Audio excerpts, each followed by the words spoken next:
Yo, yo, yo. Mark and Mark's Terror. Having some cookies.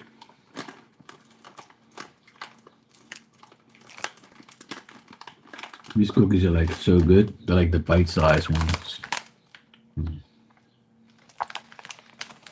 I don't want to buy like a whole case. I just bought like a little bag. You know what I'm saying?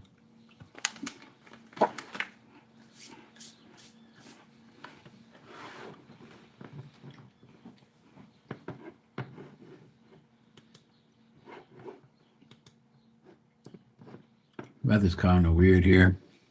It's like cloudy again.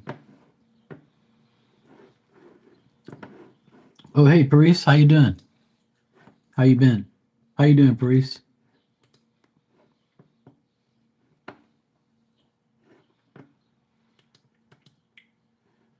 Good to see you. I haven't seen you forever.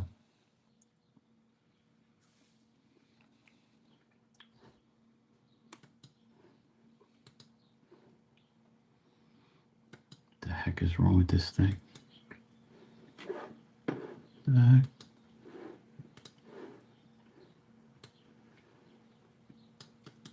Give me a second here. Let me see what's going on. You're good? That's good to hear. Yeah, I'm doing good.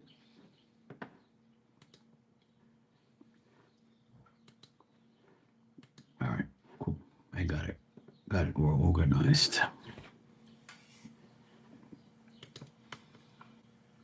Yeah, it's been a long time. Well, I'm glad you're doing good. I'm okay over here. I'm doing what I got to do. Just been dealing with my dad and stuff. Dealing with my parents, trying to help them out.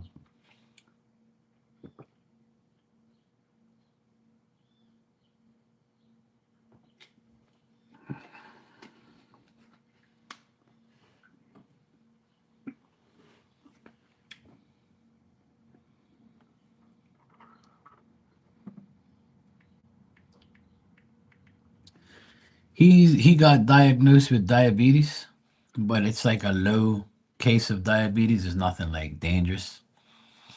Um, he's doing much better now. His feet and legs aren't swollen as much. He gets gout as well. He's got heart problems and all that, but he's doing much better now. He's eating better. I have to drive him places and stuff. Like tomorrow, I have to take him to his doctor's appointment at 2 o'clock. So tomorrow, I'm going to take him to his appointment. I'm going to drive him there and make sure he's okay. Miss Diamond, she was naughty yesterday. She peed in my sister's living room. And I don't know why the heck she did that because she just came from outside and she was outside while we were eating. When we eat dinner, we kind of leave her outside or else she's going to go crazy and try and, like, aggravate us while we eat our dinner. So we left her outside. So she was outside for at least an hour. We bring her inside and she was inside for like 10 minutes. Then she got up and she went to the living room. Me and my nephews are watching the game and she just peed on the carpet like an idiot. And we're like, "What are you doing?" So my nephew like pushed her, and then she stopped peeing and took off outside.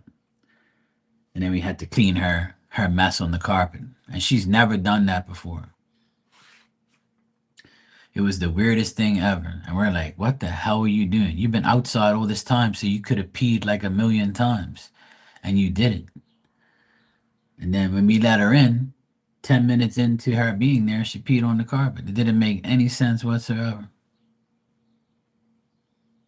So we told her she was a naughty girl, and she doesn't like that, but I don't know.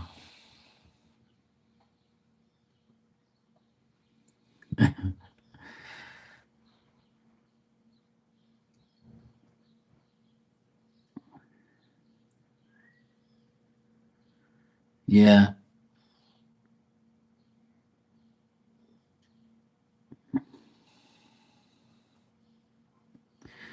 Yeah, I guess so. As if to say, you're not paying any attention to me, so I'm gonna pee right here and irritate you. But it was weird because she always hangs out with us in the living room.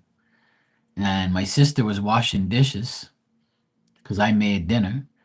And then she was washing dishes, and the next thing you know, she gets up and comes inside to us and then looks at us and then pees on the carpet. And I'm like, what the fuck are you doing? Like, that didn't make any sense. So we were mad at her because, like, she's never done that before. I mean, we don't, hit her or anything like that, God forbid. But, we don't hit her or anything, but we just tell her, you're a naughty girl. Get out. So she was outside and then we left her out there for another hour. And then she came with me and then she comes inside my apartment. I told her, you're a naughty girl. You peed over at mommy's house. And then she looks at me. She's like, yeah, I don't fucking care. You know, she's such a pain in the ass sometimes. Like, we love her to death, and that's why we don't really scold her like beyond. But like, it's animals. Animals can do the dumbest things in the world. She's been very dumb lately. She's been drinking a lot of water too, so maybe like she's drinking all that water and she's like having to pee like constantly. So I'm kind of not letting her drink too much water. I gotta stop giving her too much because she's such an ignorant dog. Hey Alexandra, how you doing? I got your donation. Now you can ask your question when you're ready. Thanks. But she has like this weird thing where I've had a few dogs in my lifetime, and I've never had a dog like her where she is so ignorant when it comes to seeing something in a bowl that she knows that's for her. Like when I feed her, she eats so fast, like the food's running away and she has to eat it all. Or she has to eat it all before someone else comes and eats it. Like that doesn't even happen. And then when I put water in her bowl, she has to drink the entire damn bowl. And it's not every day, but it's like a lot. It's like 75% of the week. She goes like crazy where she has to drink all the water. She has to eat all the damn food. Like she doesn't like pace herself. And I don't understand why she does that now at 10 years old. Like she's so dumb. It doesn't make no sense. And she's a female dog. So I'm expecting a female dog to be more conservative and less male like. Because a male dog would be like, I want to eat all my food before somebody gets to me, and I'm gonna drink all this fucking water, and I'm gonna like, I'm a male, you know. But I had a male dog, and he lasted 15 years, and he never ate like that, and he never drank like that either. He never did like he was a pit bull, so it's a different breed, right? Because we had a boxer before this one for 7 years, Kaya. She was my sister's first dog, and she didn't do that either. She didn't like eat all her food like the world was coming to an end, and she didn't want to drink all the water all one time. But this idiot, she's getting worse and worse and worse. It's like it doesn't make any sense. She's like going above and beyond to eat every single crumb. And she's like a scavenger. You wouldn't think she hasn't eaten in a week like she came from Ethiopia. And it's really annoying because I don't like to see her do that. It pisses me off. Like I get kind of mad. And when she starts to drink the water inside here, I have a bowl of water here. When she starts to drink it, I tell her, hey, hey, that's enough. And I pull her away from the bowl.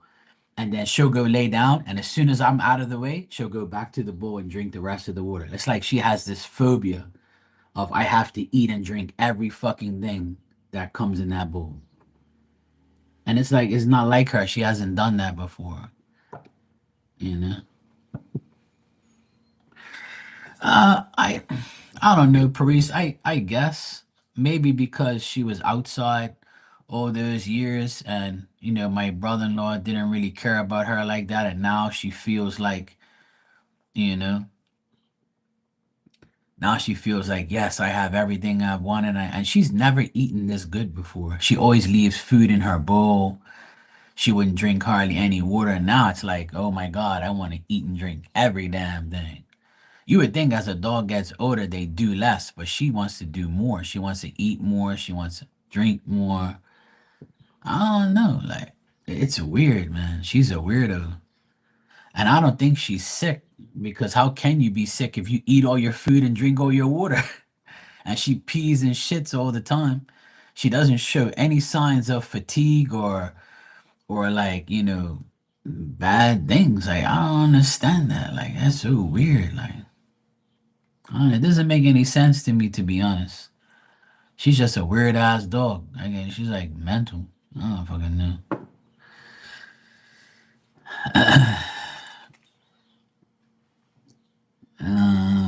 Yeah, I can get a slow feeder boy. Yeah, I can, but it's cool. I don't like if she wants to eat like that, then I'll go her. I don't care. You said I wonder if there is something health wise, like us humans tend to drink more water when we have diabetes. Yeah, but that's the thing. Like we live, I don't think she has diabetes or anything wrong with her. I just think that because it's been so humid here, that she drinks water.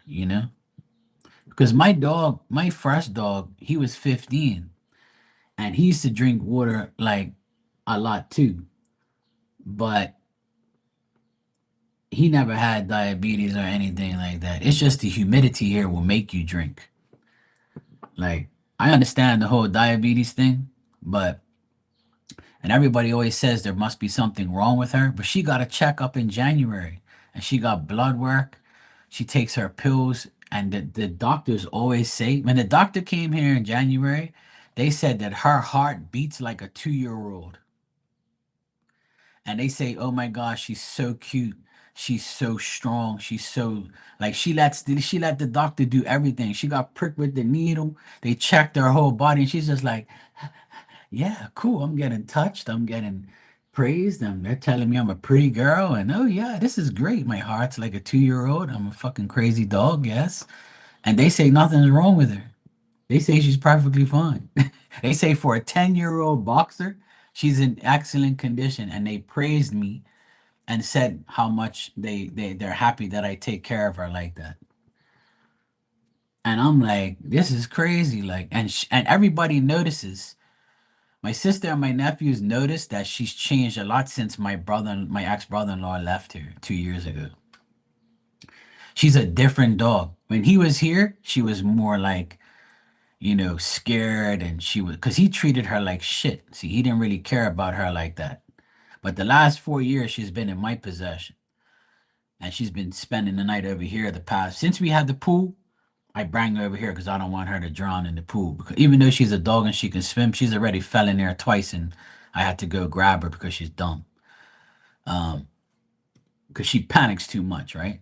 She's not like a swimming dog. She hates water.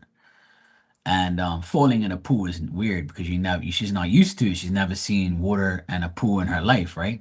So that's why she's with me all the time. She's outside right now because I just fed her a while ago. But it's weird because like I'm thinking the older she gets, maybe her drinking and eating habits are going to be different, but it's actually better. Like she's eating everything in her bowl, and she's drinking everything in her bowl, and she's like oh jumping around, and she runs around, she barks at everything. She's crazy. It's like she's a different dog. At 10 years old, she's actually very strong and just like mental at the same time.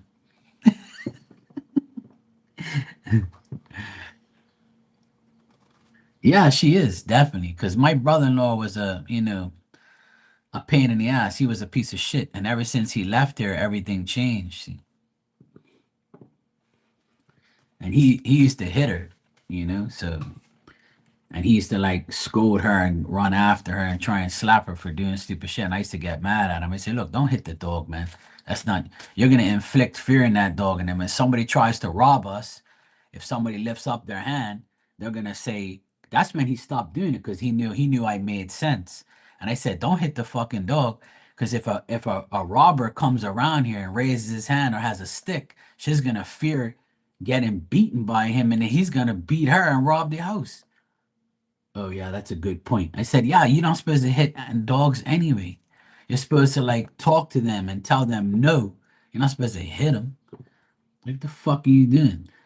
And one day he kicked her so hard, like I was like, "What the fuck are you doing?" I fucked him off, and he's like, "This is my dog. Don't tell me what to do."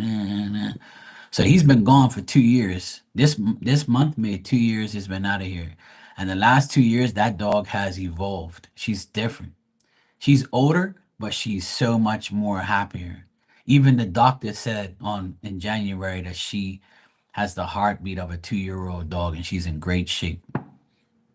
Nothing's wrong with her. And they can't believe it. They're like, this is amazing for a boxer to be 10 years old and have no problems. And they said, Mark, this is because of you.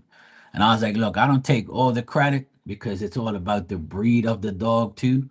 Like she's a good breed boxer. You know, she came from England, so she probably was a good breed.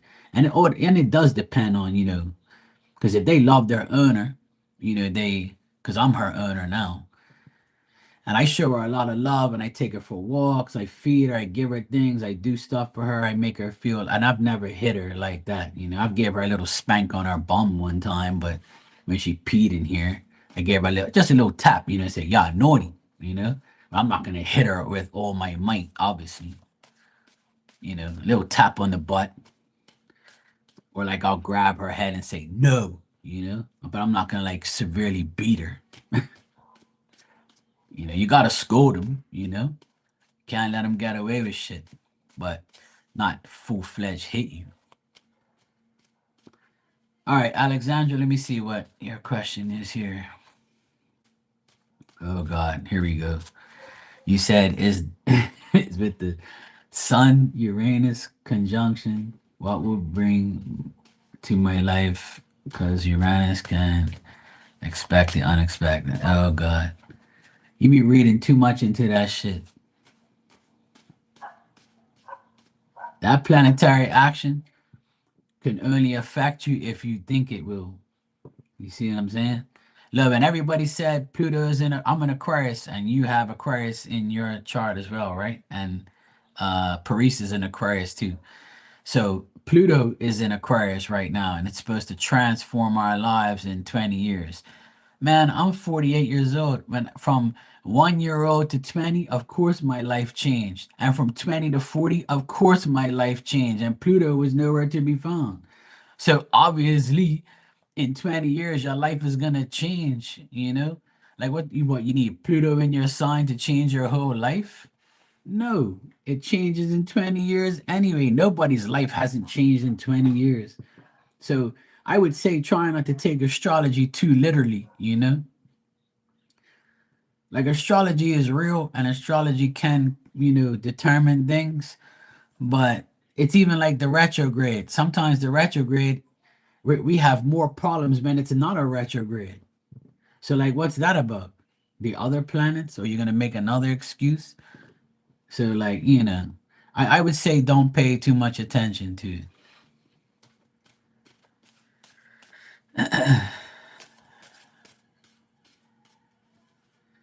Yeah, but if we believe it, then we're gonna receive it. But if you don't really care about it like that, then it ain't got nothing's gonna happen. It's all in here.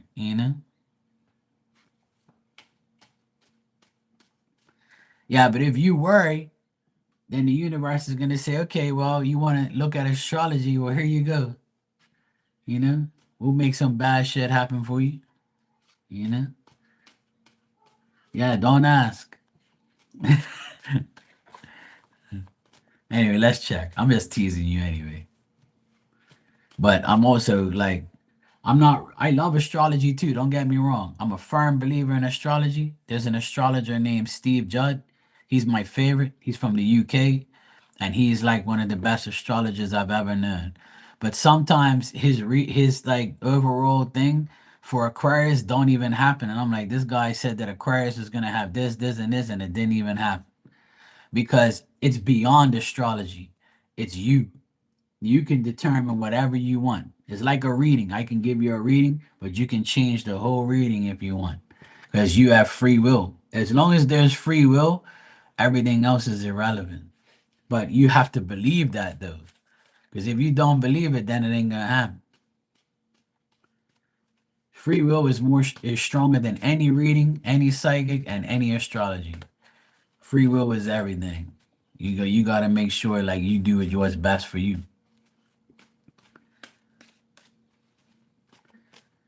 I had to learn that the hard way.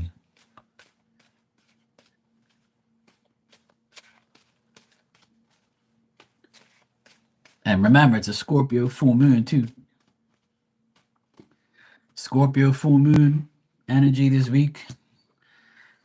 So that's gonna affect a lot of things too.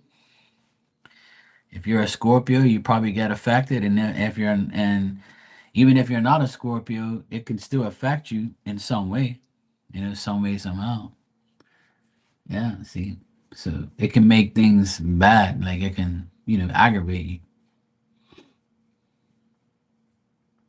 and then again, sometimes it won't do anything. All right, so what I got here, Alexandra, in general, is like try not to think that everything is a threat to your safety. Try not to think about bad faith. See, it's coming up in the cards. Like try not to have bad faith. Try not to think that everything is going to be bad. Um, you might be unhappy with family stuff, family quarrels, family matters. Family might not give a shit about you. You might not give a shit about some family members, or you and family members can have differences of opinions that will separate yourselves from each other. You might you might even have a friendship that you lose in this coming weeks, that you end up having like some petty argument, and then you say, you know what, I'm done with you. Our differences of opinions are keeping things the way it is. And if this isn't family and friends, this could be you and your BF. You guys can also have some differences of opinions and finally stay away from each other for good. That might happen. The good thing is, what I see here is you're gonna have strong willpower and determination, and a desire to make better decisions, and you're gonna have to make a smart choice about a lot of things. And if you make the right choices, the smart choices, it's okay to make a choice, but you have to make a smart choice, an intelligent choice. If you have a goal you want to attain, then you're nearly going to attain this. It's going to be a matter of a couple days, weeks, end of the month, things like that. If you have an end of the month goal, you might reach it, but it determines your intelligent choices. Also, you might think that things are unfair with your partnerships with people or with someone. You might be falsely accused of something, and then you're like, you know what, fuck you, you're too biased, you're not a real friend, you're not a real person to me. You might be called a bad partner, or you might be called an untrue friend, or something's gonna happen. So it's almost like you see this coming already. So this could be with your BF, a friend, a family member, someone you work with. I see you and them like battling it out, arguing, having differences of opinion, and and that's what I see. I see a woman here. I see a woman you might have a problem with.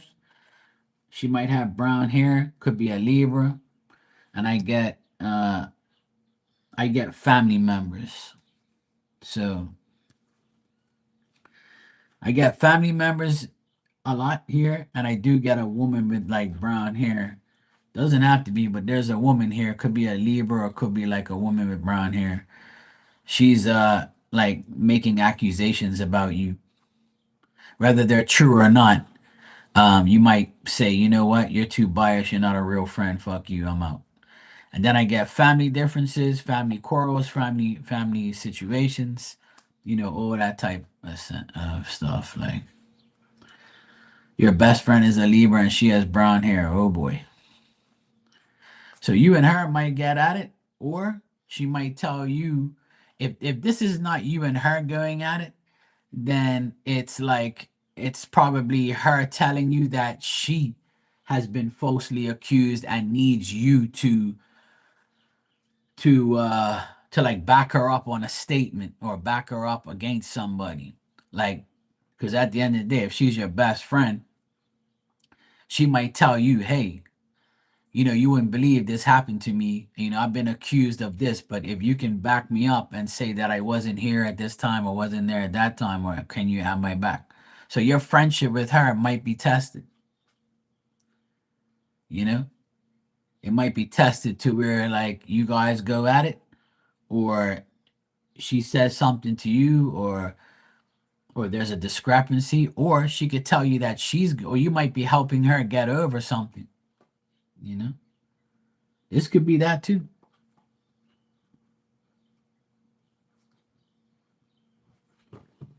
Let me see. Let me double check. Hold on a sec.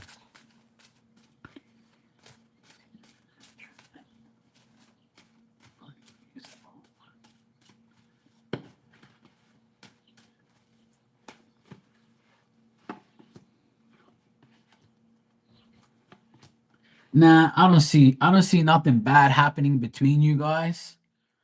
I see you guys communicating and being cool. It's not between you and her. But maybe she might come to you and say, "Hey, you wouldn't believe what happened to me, girl. My family member did this to me, did that to me, or you know what, I was accused of this, you wouldn't fucking believe it." And you might be like guiding her through like the bullshit. You know what I mean? Yeah. So she might be telling you about her problems. And then you might be like, you know what? That's some bullshit. If you want me to vouch for you about something, I can, or you want me to help you, or something to that effect. But it's nothing between you and her. But she might tell you about something like that's going on in her life. So you might be helping her, in the next couple of days. She might be going through some difficulties and stuff, but I don't think nothing bad's gonna happen between you and her because I got positive cards on you and her. You and her seem fine, but she might have like a problem. Just give me a sec. I gotta text my nephew. He's texting me right now.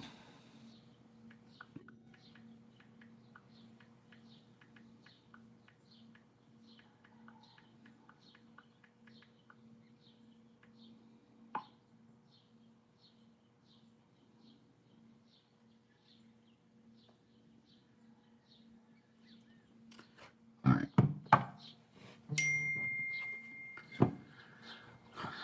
Yeah. So maybe you're gonna help each other get over shit, like maybe she's gonna come to you and say, "Hey, you won't believe this shit happened to me," and you might be there. You have to be there. You might be there to comfort her and stuff, and make sure like she's okay and you're okay and whatever. Not nothing bad between you and her. I don't think. Yeah, I don't see nothing bad between you and her.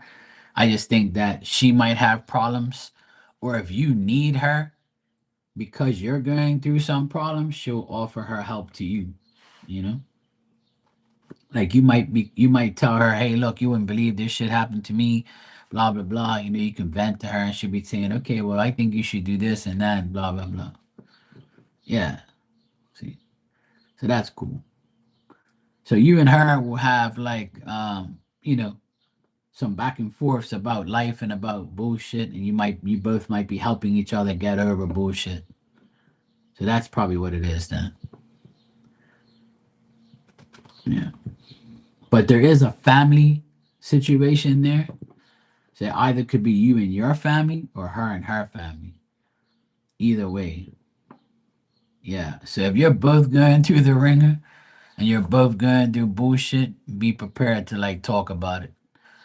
So maybe you and her are gonna come up with a plan to deal with something, or to deal with each other's bullshit and try and figure it out. Something's gonna happen there between families and friends, and maybe she's gonna tell you, "Hey, look, you gotta do what you gotta do, and I'm got your back, and if you need me, blah blah blah type of stuff." So, but nothing bad between you and her though. Now that I know who it is, so it makes sense now. It makes sense.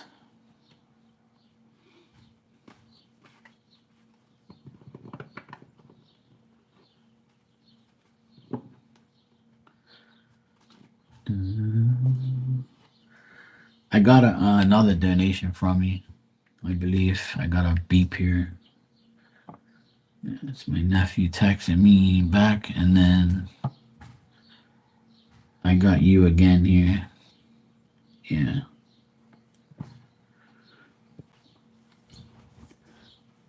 You can ask your next question.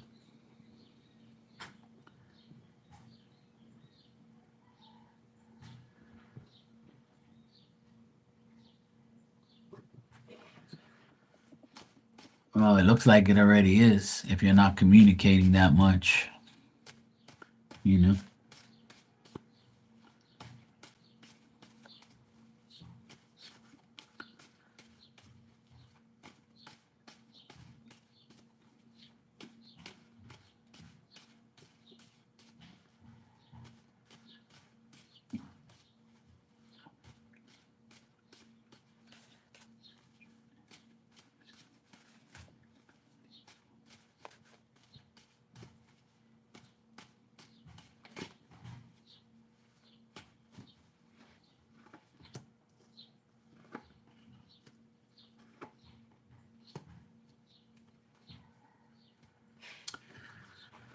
All right. So I see continued disappointment between you and him. I also see like a possible thoughts of what it would be like not being with each other anymore and moving on from it. I see a lot of like contemplation between both of you, figuring out like, is this worth it? Should I move on? If there's plans being made, I see the plans being canceled. Um, I also get like more on his end because I got a man here, and this man wants to like not talk to you as much. He's trying to escape talking to you too much, and he wants to seclude himself temporarily so he can like find out what he really wants. I also get like he's depressed right now and deep in his mind, and also like he might be working a lot and things might be very difficult for him. He's got too much on his plate. I see him being insecure about a lot of things, and like his imagination is running wild. He doesn't know what to think, what to do. Um, but I don't get him like trying to make a huge effort to make things right. I don't get him making an effort at all. At least in the next couple days, now to the weekend, I asked. And from now until the weekend, I don't see any improvements whatsoever. Another thing I get here is it all depends on how long you've known him, but what the cards are telling me is his mind is wandering too much in the past. He's got a past like thorn in his side that he can't get over.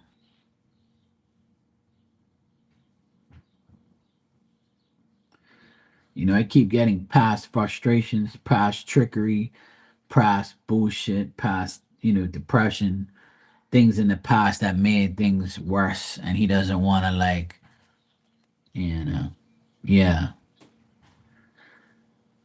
It's just a mental state of mind, really. I think mentally he's not prepared to move on, if that makes sense. And that's why when he probably gets too close to you, it affects his whole mindset. You might, I don't know, it's either you remind him of his ex, or there might be like a scared mentality, like if I get involved again, is this shit gonna happen again? You know, is this like, am I really doing the right thing here? Should I say fuck it and not deal with it at all? I think he's going mentally crazy over what he should do.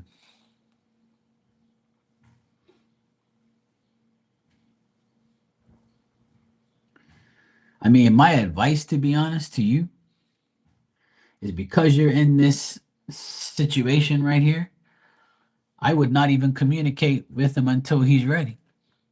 And if he doesn't communicate for like a week or something like that, then I would say fuck it, just don't deal with him no more.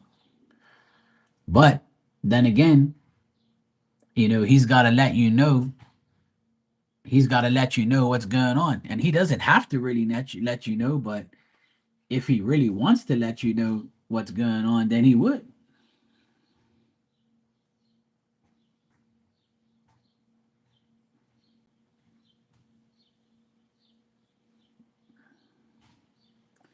Yeah, I would say don't reach out because I'm not getting that he wants to speak to you like that. I know that's kind of you know probably not what you want to hear, but I'm not going to tell you no different because the cards aren't telling me no different. The cards are telling me he doesn't really want to speak to you and want to deal with you. Like, not because you're a bad person or you're some, weirdo or something, but it's just him, his mentality, his state of mind is not ready to go above and beyond for you or for himself. He's got to sort out his shit. And you got to ask yourself, do you really want to deal with that? Are you going to be there for him? Are you going to like wait for him to get better? What do you have to lose? What do you have to gain? Hey, Ann, how you doing? So it's really up to you, Alexandra, what you want to do. But I would say, honestly, limit your communication with him right now. Let him gather his thoughts and his feelings, and when he's ready, he'll talk to you. And if you feel like it's not worth it, then that's it. But I can remind you, like I remind everybody, um, I can remind everybody every day that if you don't have what you really want, then you have to deal with it. And also in a relationship, it's gonna be ups and downs. So it all depends on how long you want to deal with the ups and downs, or if you can handle it, or if you like say, okay, well, I'll give him his space, and then if things don't get better in a certain amount of time, then I'm saying, fuck it. Hey, love and life, how you doing? I'm doing good. I've said fuck a few times today, trying to get my point across to a lot of people. I was fucking off the birds earlier for making all this noise in my life. It ain't easy. Yeah, rejection is God's protection for sure. You can't raise a grown man. That's very true. Like I tell everybody, they ain't me. They ain't like that. There's hardly any Markies left in the world. If there is, good for them. And you know what? A lot of men in this day and age and this time in 2025, men are fed up because they have seen ignorant women destroy a man's life for nothing. And it can be vice versa because it's not always the man's fault, as you all know, and it's not always the woman's fault. But let me tell you something right now. I've seen both sides of the story, and doesn't matter if you're a man or a woman. You're a human being and you make mistakes. You're not perfect and you do a lot of bullshit to people, and then people get fed up. A man doesn't want to be with a woman because women all they want is to take the man's money, get a divorce, get child support, and fuck you and go get dick from someone else and be a hoe, your hoe baby mama. And then it can be vice versa, where the man says, fuck you, I'm going, give up my rights, I'm not giving you one red cent, fuck you and my child, and I'm gonna go about my business and go screw whores for the rest of my life and take his money and vanish.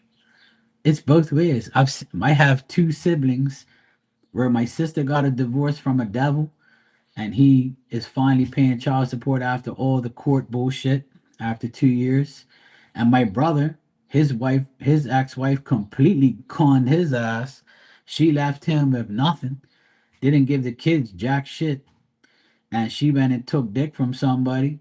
And now she's with the guy for all this time for 5 6 years now, and he raised those two boys by himself and suffered doing it. And she didn't take no money from him, but she took the car and got some. That outside dick made her sick. You was a hoe, you was a hoe. Hey, hoes need love too, but you ain't got no love from me. Hell no. And everybody in this room has had that happen to them. There's a lot of people in here who's got baby daddies, and you made a bad choice, but you know, I'm not gonna condemn you for your bad choice. My sister made a bad choice, and my brother made a bad choice too. I've made plenty of bad choices. I tried to make hoes housewives too, but it ain't happening. They said, "Fuck you, Mark. I want to be a hoe." And I'm like, "Well, I don't want a hoe. I want a housewife." They're like, "No, no, bye. I want to be a hoe." I said, "All right, well, get your hoe ass out of here then. Check you later. Bye."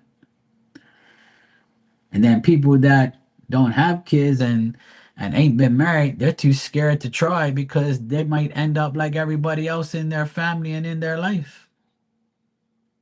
I believe more people are scared now than ever because they know that there's a 50% chance that it's not going to go right. But if your mindset is already failure, then it will be.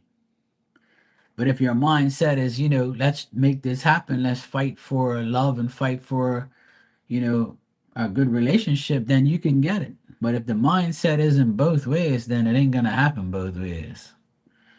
And a lot of hoes now, they just want to get a man to give them a baby so they can have money, so they don't have to work. They just want child support and say, "Fuck you, I'm going. Pay for my baby, pay for me, and fuck off."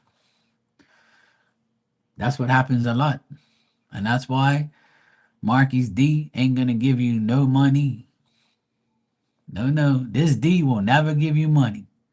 You ain't gonna take my seed and take my child and fuck me over and have me paying for you and my child. Oh, hell no. No, no. No, no. I'm taking my child because I can take care of him, but you can't. So if your whole ass ain't got no job, I'm telling the court I want my child. And you goodbye, I ain't giving her nothing. You ain't taking nothing from me either. Because you end up going missing, ho. You're going to go fishing and you're never coming back. Oh, look at that fish. Oh shit, you can't swim? That's not my problem. Start the motor. Let's go. I ain't seen her or nothing. I don't know what happened to her. If we got out there, she been on some other guy's boat. I ain't seen her since. I don't know. I don't know nothing about her. I ain't seen her. Where's your mother? I don't fucking know.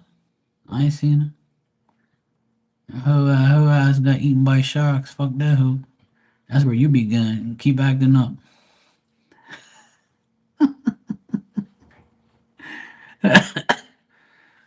Let me stop talking shit. Somebody be here like, oh shit, Mark said he'll kill a hoe. No, no, that's not what I said.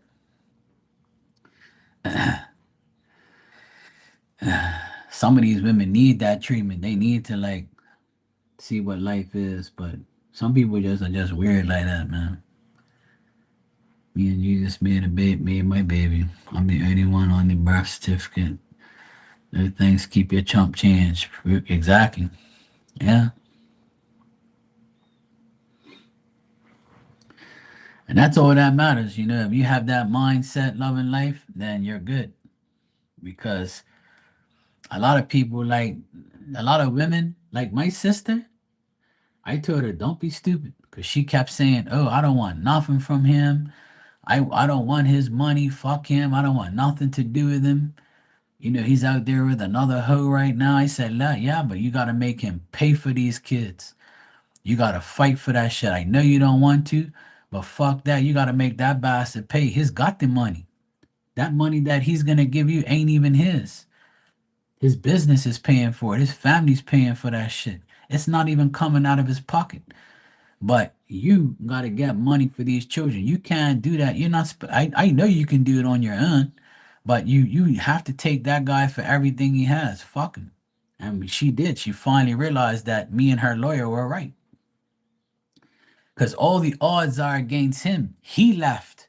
He abandoned these children. He don't speak to the children. He's fucking some dirty hoe. It's on him.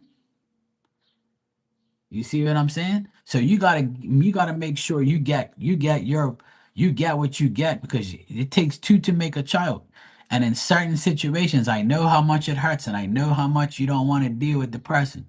But let me tell you something, taking their fucking money is the biggest karma for them. Because that's what they base their life on. So you got to take what they love the most. Because they didn't love you and they didn't love your kids, but they love the money. But you got to take what they love. He loves money, so you got to take that shit from him. You know, and that's why fuck that. I told my sister, don't let that guy get away with shit. And her lawyer said the same thing. And my sister said, I only trust my brother and my lawyer. And I'm only going to do this because you guys want me to. And I said, yeah. And guess what? Now that you're getting child support, isn't it good? Don't you understand that that bastard has to pay? Those are his kids. He made them. He let make that bastard pay for him because he ain't paid for him all this time. So make him pay now and ease you up so you don't have to work two jobs or you don't have to work. Fuck that. Take that guy's money. You're damn right. In that case, it is meant to happen. And I know he must be mad as shit sending her money every month. But guess what? He could have said, I give up my rights, I'm gone. But he knows if he did that, then it'll prove that he doesn't care about his kids. See, he's a real slick bastard. But see, that's why I told my sister to do it, because that's the only way you're gonna really get the truth. And the truth is he doesn't care about his children. But to a narcissist, right, that has the money to give, see, it's certain situations you can do it, right? Where she was willing to say fuck him and not get nothing from him. Because that's how my sister is, right? And she had me helping her anyway. So we us together, we were doing it all this time. We never needed him anyway. But because he disrespected all of us, we're making him pay. Fuck him. And rightfully so. He has to pay. And if he didn't want to, he could have gave up his rights and said, fuck all of you, I'm not giving you nothing. But if he did that, it'll prove what we say about him. So a narcissist is never gonna let you in those type of ways. So his narcissistic ass said, no problem, I'm gonna pay and I'm gonna go around telling everybody I pay for my kids. See what I'm saying? So he's had nothing but bad shit happen to him. So what does that say? We're giving him his ultimate karma. And that's what you have to do. What's right is right, you know? And like I said, we gave him an ultimatum. It's either you pay or you give up your rights. And he wouldn't give up his rights. Because if he does, he knows that was going to prove who he really is. And it still don't prove anything to the people who know him. Because the people who know him say, everybody told my sister, get that money from that bastard. Because he needs to pay for those children. And everybody should. You want to make children? Pay for them. You're damn right. But some people use it to their advantage. Some people do it on purpose to get a check. Those are the worst ones, right? But in my sister's case, she did nothing wrong. He was the bad person. He was the bad one. So the bad ones got to pay. And my brother, he was too broke to get a lawyer to fuck her over. Because if my brother had money and he had a lawyer, that bitch would have been paying child support. See what I'm saying? So he lost out because he let her take his money and take everything before the divorce. And one thing I don't agree on, and I'll say it to the day I die, is you should never have a joint account with your spouse or with your girlfriend or boyfriend, whoever the fuck you are. Ain't no joint account around here. The only thing we're joining is my D to your coochie and my arms around you or my lips to you. That's the only time we're gonna join to do anything. But we ain't jointing no fucking accounts. Hell no. You pay for shit and I pay for shit. It's gotta be an equal give and take. So when the shit hits the fan, don't think you're gonna take all my shit. You must be mental. I will never in my life have a joint account with anybody. I'm taking my shit and not taking yours. And if you're the one who asks me to join accounts, that means you only want one fucking thing, money. And that's when you get fucked off and told about yourself. I ain't joining no accounts of nobody. Hell no. No, no, no, no.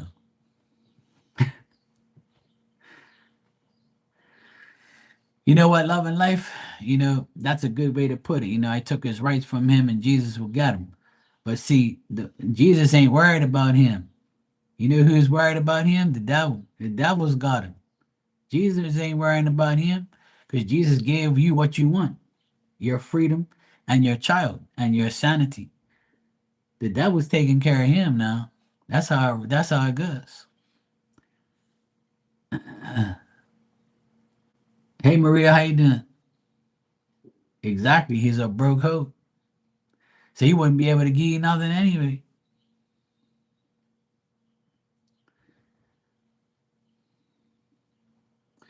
Well, yeah, yeah. See, your sister depended on child support, and now the kids are 18. The kids should be working and supporting her. And she should be supporting herself all those years. If she can't afford her life, that means she was depending on the child support to live her own life and didn't want to work or didn't want to do whatever she was doing. That's her fault. That's no longer the person's fault, the child support fault. That's her fault for living amongst her means or for not wanting to make things better for herself. Everybody's life, I always tell everybody, don't blame life, blame the way you live it. If you live a shitty life, then that's your fault. If you do dumbass things and makes dumbass decisions, that's your fucking fault. Straight up.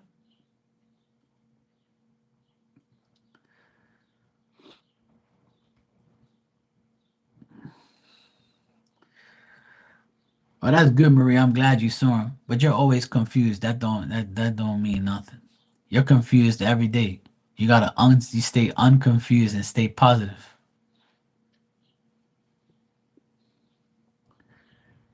Yeah, see, there you go. She lived outside her means, and the kids are pussy. See, there you go. So whose fault's that? Theirs. See what I'm saying? That's why I tell my sister. See, my sister's not like that. She's got a better job than him. My sister makes more money than her ex, right? She got a better job than her ex, and she saves her money. My sister don't buy Louis Vuitton, fake fucking eyelashes, fake nails, rare bottom shoes, the latest and greatest of fucking cell phones. My sister don't live amongst her men. She's never been like that. My sister's never been that show off type of Barbie doll hoe. My sister's never been like that. None of my sisters are. Because we were brought up in a household to show to like not live amongst your means. Don't use materialistic things and waste your fucking money and your time on it. But see, people don't have that fucking mentality. I'm the same way. I'm not gonna spend all my money. You fucking nuts? No way. I need money in the bank just in case something happens. And like I always say, if I had a girl or a wife or a baby mama, I'm gonna fight hard not to give them anything because I'm the one bringing home the bread. But if she's got a good job, she don't need my money. I'll tell the judge straight up, fuck this hoe. I'm taking my child. I ain't giving her no child support. I'm gonna deal with my child and she can deal with him too. I'm not gonna say, oh yeah, you can have my child for a week and I have no, I want to see my child all the time. I let my child make the decision. You want to be a mommy this week? You go to her. You want to be a me? Cool. I ain't giving my baby mama no money. I'm gonna pay for my own damn child. I know sometimes it doesn't happen that way, but it all depends on what judge and what you're doing for your child, right?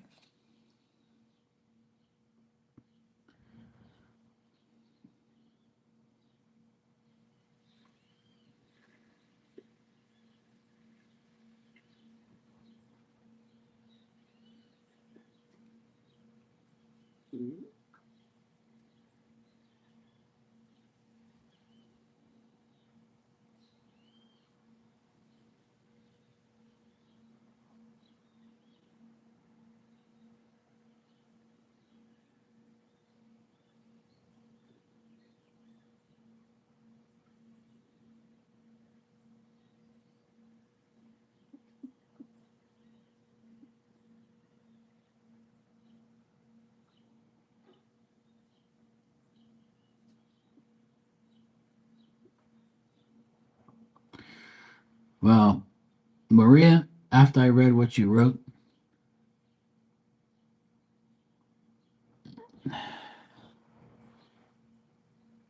yeah, see, there you go. And she has a great job, but it's fake as fuck. See, so there you go. That's on her. Well, Maria, I read what you said, and like I told you a million times, and I'll tell you a million and one times. Every time I read Walter's energy, he's got a lot of things on his mind, and you got to understand one thing that a man can only do certain things. When he has time for you, he's gonna have time for you. But a lot of women say, no, no, you have to give me a lot of time because you're my boyfriend. You gotta give me, you gotta put in the work, right? But has he, you gotta ask yourself, has he ever demanded you to give you his time? That's what you gotta ask yourself right now.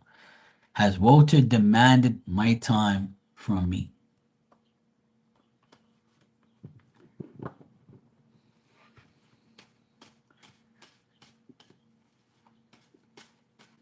Yeah, that's good. I'm glad she got some humble pie, loving life. Fuck him.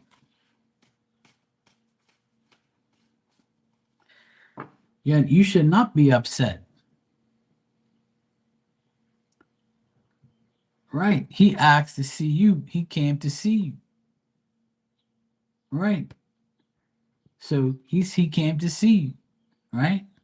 You worry too fucking much. I tell you that already.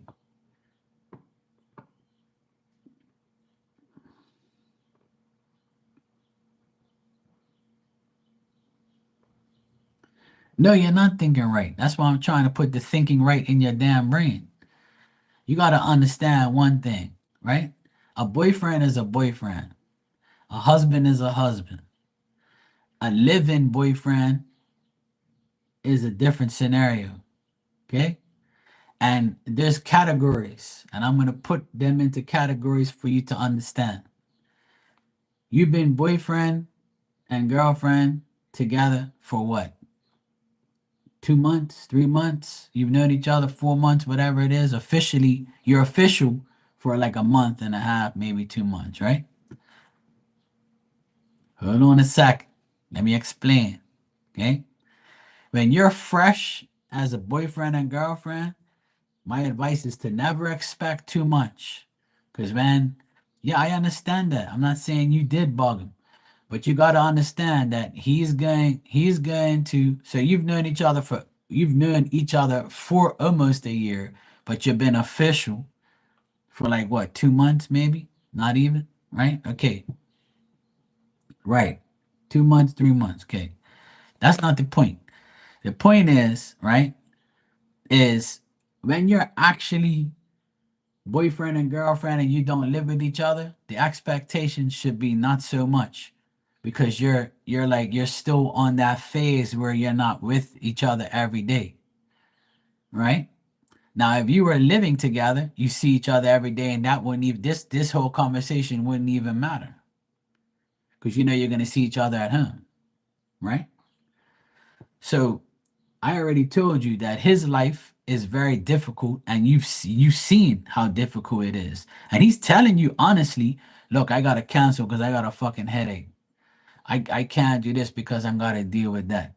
And this is what a lot of you women come in here and tell me. Oh, my boyfriend's not attentive. My boyfriend, what does he really love me? Is he gonna come back? Is he gonna talk to me today? Is he gonna talk to me tomorrow?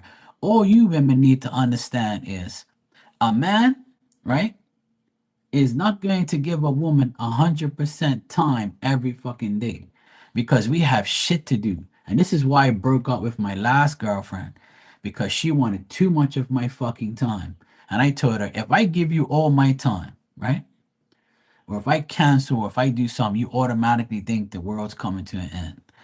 We're not here to be with you 24/7 or to be with you every goddamn day. We got shit to do. We got bills to pay. We got a job to do. We got a family. We have a child. We have a baby mama. We have this. We have that. You know, we got shit to do. People got to understand that a relationship has to be flexible to a certain extent, right?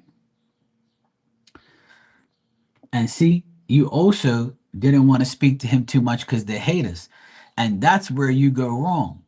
Who cares about what the people think about you and somebody else? See, so right there, you're affecting your own relationship. You're showing to yourself and to them that I'm ashamed to show you who I'm with. Who fucking cares what they think? I would have got up and kissed the shit out of them right in front of everybody. I don't fucking care. Not me. I'm not doing it, but I would have hugged him and gave him a kiss right in front of your haters and say, "Yeah, look what I got, bitch." Yeah, what happened? Show your love, express your love, keep your love there. Don't say I'm not gonna acknowledge my boyfriend because of some bitches that hate on you. Fuck that. When they see that, they'll be like, "Oh shit, no wonder she's so happy." You know what I'm saying? Like I don't understand why you guys make life so difficult for yourselves. That's probably why I'm single because I'm too fucking honest. I'm too like real for these weirdos, I guess. I don't know.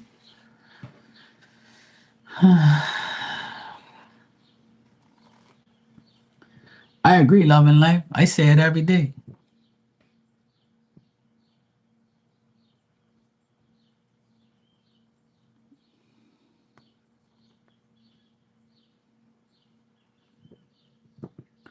Okay, well there you go. See, so what's the problem? You did exactly what I told you to what I just said. See, you gave him a kiss on the cheek, you gave a little hug right in front of your haters. So what's the problem?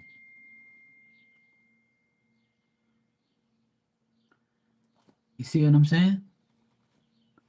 That's why you're making life difficult for yourself. It's all in your mind. You gotta stop worrying about what you actually think and what he actually does. If he really didn't give a fuck about you, why would he come and see you if he's so busy? See what I'm saying? He was so busy, but he still came to see you. Or because you're not spending quality time together doesn't mean that somebody don't like you. You gotta understand that you're not really 100% in his life. But he was going home to do shit, you know? It's all about knowing your position in your relationship.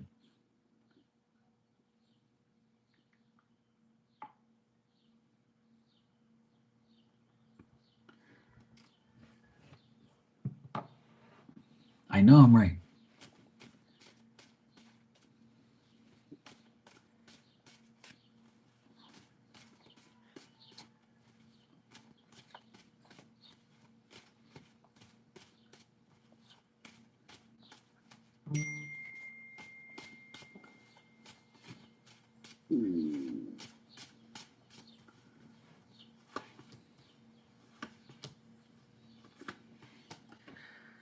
All right. Now he is frustrated. He's not exactly happy because he hasn't made too much time for you. He knows you're not happy. He's not happy. And he doesn't want trouble to interfere with their relationship, right?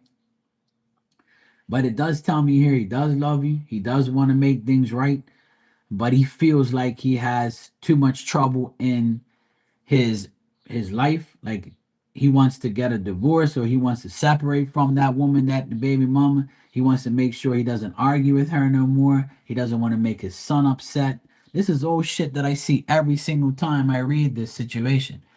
And until I've been telling you this for months now, until he makes that move to completely disconnect from his baby mama completely and do what he has to do, then things between you and him are never going to be 100%.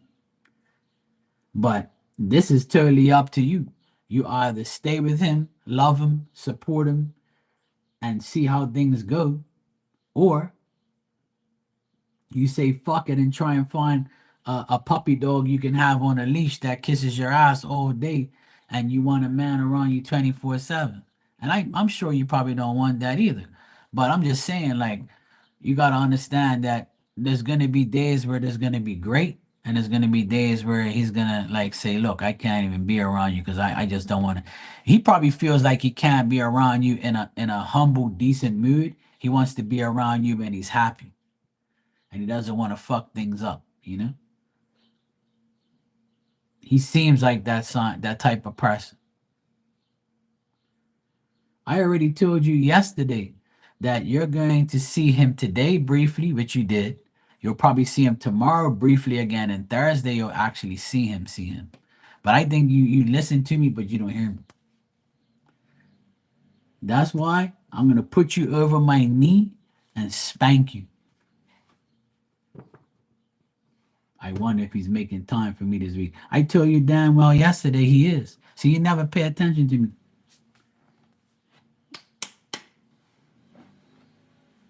You just smack.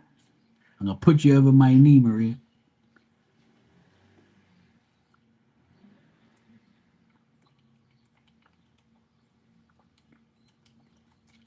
Nice? Oh, you want me to put you over my knee?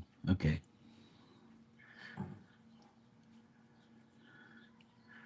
I know you do.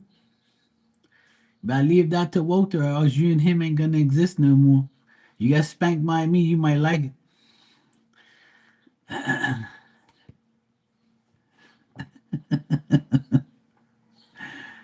You're lucky I put up with you, you know. Absolutely, love and life. I agree. Good. Let them look at you. Let them be mad. Let them be haters. That's the best thing is make your haters hate you more. If you can make your haters hate you more, that's a good thing. That's when you know you win. And then the hate will finally disappear because they're getting sick and tired of hating you.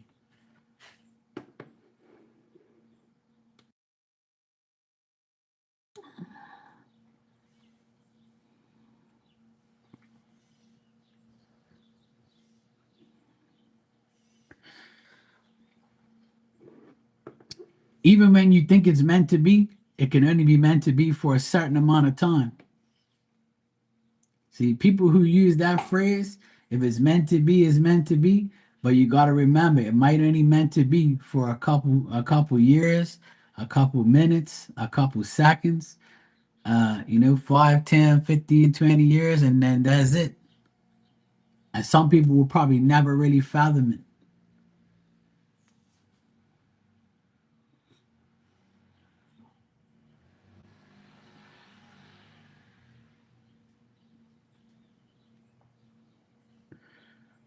Yeah, absolutely.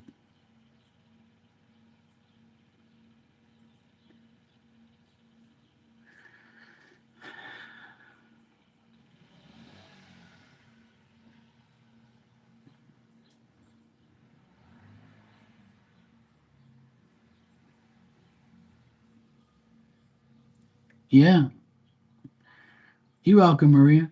But see, you saw him today, so that's a plus, and you got a little, kiss and a hug in front of the haters. That's a blessing. See, that's more to me. That's more of a win than seeing him after work. A reason or a season. That's true. Yeah, that's a better way. Love and life's like, oh, what the fuck, Marky? What the hell? What the helly?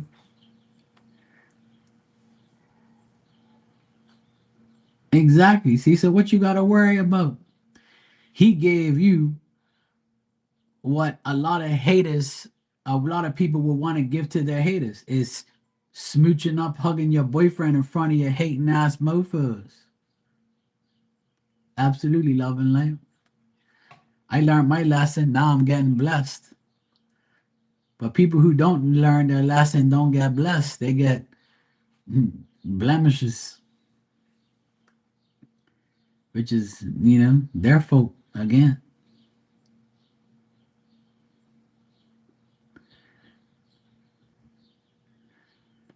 But let them hate on you. That's up to him. He'll know when it's right. That can't be predicted. Only he has the answer to that question. He's gonna get to the point where he's gonna get fed up and be like, you know what, I'm had enough, man. But remember what I told you. I don't know if you remember me telling you this, but when his son goes 18, that's when I think he'll officially say, that's it. Remember I told you that not too long ago? I don't forget shit. See, maybe that's what he's waiting for. Yeah, she got some D a couple days ago for her birthday, so she feels delightful. She had a distraction.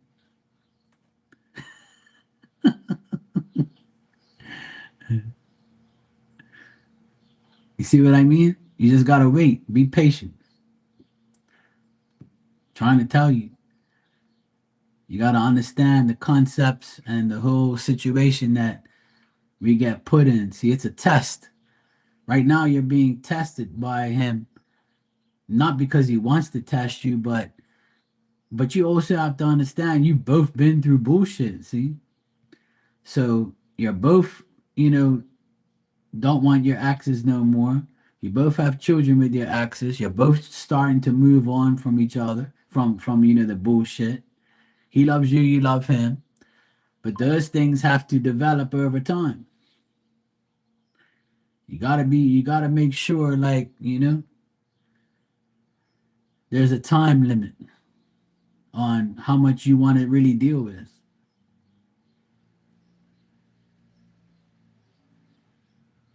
My nephew is riding his motorcycle up and down the estate road by himself today.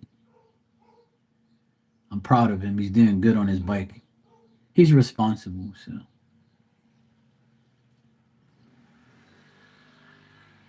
Oh, that's right around the corner. My nephew is 15. He goes 16 in August. And when you go 16 in Bermuda, you're allowed to have a motorcycle. Yeah, he's out there riding it. He usually has me riding next to him, but I told him that I'm online, and he says, "Oh, don't worry about it. I'm gonna go by myself."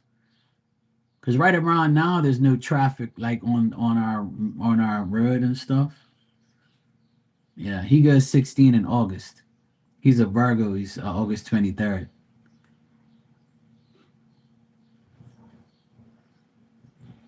He's my favorite nephew, but don't tell nobody. Him and I are very close. That's your birthday, August 23rd? Shit, I didn't know that. That's his birthday. Yeah.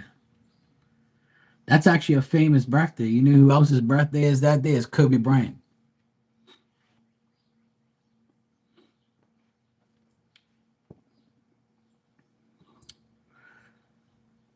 Gene Kelly, yep.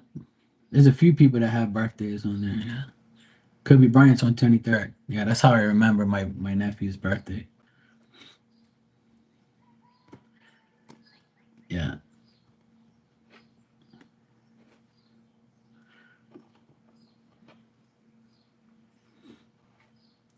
I see you donated, Alexandra. What's going on? What you want me to check?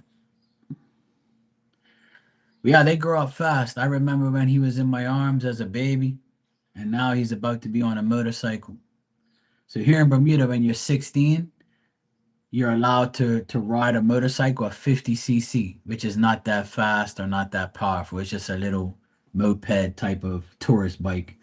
And then when you go 18, you're allowed to get a motorcycle, like a bigger one, like 100, 125, 150. And you get to drive a car when you're 18. It's different from you guys.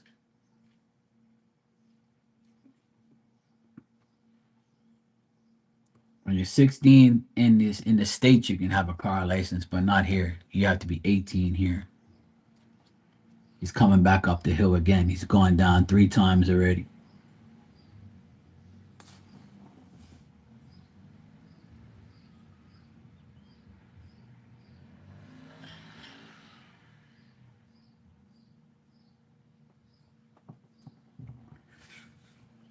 I'm glad he's going by himself today because I want him to feel more confident.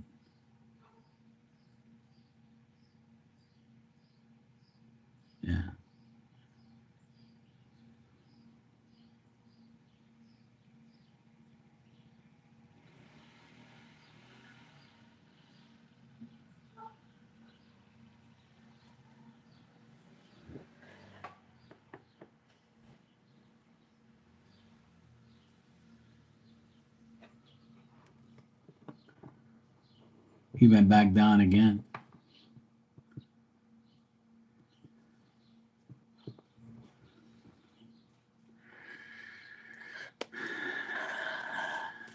Yeah, I can't really wear no green right now. Loving life because the Celtics, my basketball team, got a beat down yesterday, and my favorite player got injured, and he's out for the rest of the year. So my Celtics are not doing too good. They might be getting knocked out this week. Uh, but I don't really like red at all. Red is not really my favorite color, but I said I need to take a break on all the green that I wore. I probably jinxed my team by wearing too much green. So, I wore red today because I said, let me get rid of my green for now and then put on some red. So, I'm for the Red Sox anyway, and all their stuff is like red. So I was like, I'll just put on some red today and cheer for my Red Sox, even though they got a beat down yesterday too. But you can't win every day. You can't win all the time. But yeah, I never liked red, but all these women on here back in the day used to send me red shirts and red hats and like we want to see you in red, Mark. All my psychic hosts wanted me to wear red, so I wore red for them, and now I'm stuck with all these damn red shit.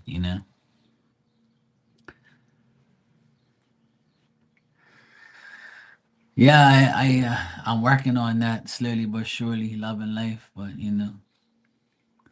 yeah, my psychic coach used to give me all these red things and told me they want to see me in red and shit. I used to joke around with them and say that I had red underwear and red speedos and shit, which I did. But yeah, all the red stuff I have has all been given to me pretty much, and I bought some of it. I started to like red afterwards when I saw myself wear it. People used to make comments and stuff. So I was like, yeah, I guess I'll wear a red. Fuck it, you know. Hey, Stefani, how you doing? Alexandra, what you say here? You said I wanted a general message from Spirit the other night, and I'm so grateful my dad came through. But I want to tell me anything.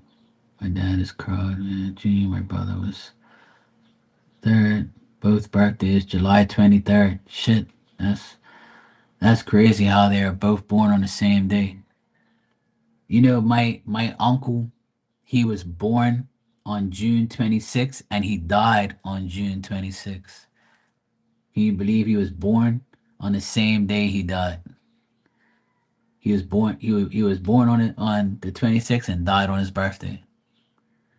He was 77 years old when he passed away 20 years ago.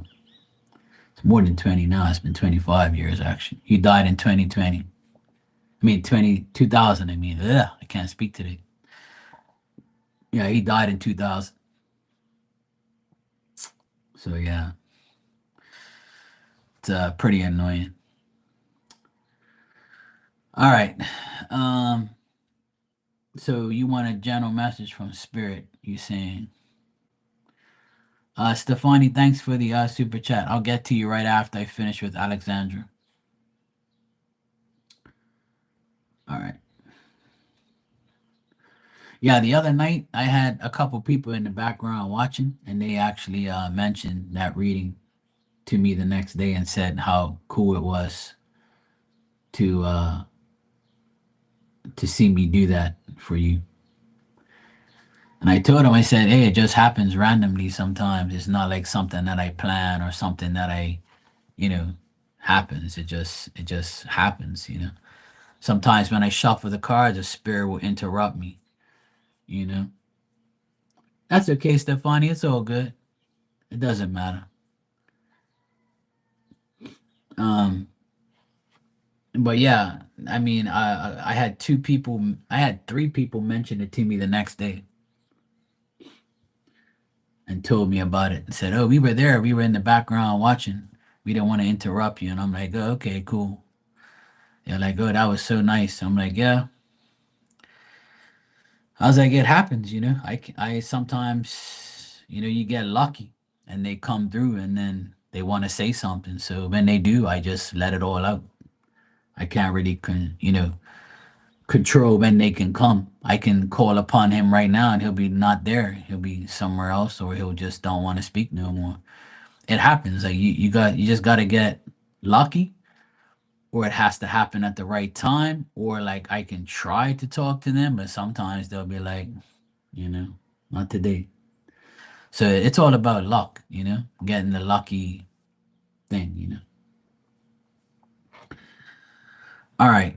So what I would say for you in general, as far as what spirit wants you to know, is like just find the proper balance within yourself, right? That's the main thing is finding the proper balance, getting the right advice, putting your good intentions out there as a person, as a mother, as someone who needs to do what they have to do. Try not to, like, as you're getting yourself to a positive state of mind and doing good things and being properly balanced and finding like the right things that makes you satisfied. You gotta use you gotta have self satisfaction. You gotta make sure you do everything for yourself. Find the justice within you. If not, you're going to like feel the anxiety. You're going to feel like you have to lose something in order to gain something. You're going to have delays in progress because you're living in a way in your mind where you have lack of concentration. If you're not concentrating, then nothing's going to get done. Nothing's going to happen. So you have to have more self-satisfaction, more things, and the only another way you can make that happen is spirit wants you to find a certain progress, like whether it's money, work, efforts. Like if there's a goal that you really want and you want to make that goal happen before the end of the month, then that's what you have to do. So that way it keeps your mind from the lack of concentration and put your mind in a forward position, a forward mode to get what you need and what you want, right? But you have to find the proper balance to get your reward. Because if you fall back into the negativity or the thinking, oh shit, what's next, like you said earlier, then those things are not gonna like go right if you have a shitty mindset or you're not concentrating on the positive 24/7. The only way life is spirit saying life is gonna get better is if you have more compassion for yourself, be kind to yourself, be good to yourself, be your own friend, and only have friends that want to be involved in your life. Like you were saying earlier, your best friend is cool and all that. You've known him for 20 years, but everybody else seems to be like, fuck you. And the reason that happens is because spirit doesn't want you to deal with or depend on other people. They want you to make the progress. They want you to captivate your own ideas. They want you to self satisfy whatever needs you have when it comes to money, work, progress, life, balance, all those things. If not, you're gonna fall back into this. I need to do this. But what if that? But what if this? But what if this happens? But what if that happens? Oh shit! I gotta make sure this doesn't happen. If you sit there and wonder and bring the negative energy in, then you're never gonna be in a positive state of mind or energy. And that's why they want you to know that you have to be taking care of yourself first. And getting the right advice from them, it makes you feel like you're meaning something. It makes life feel more meaningful to you.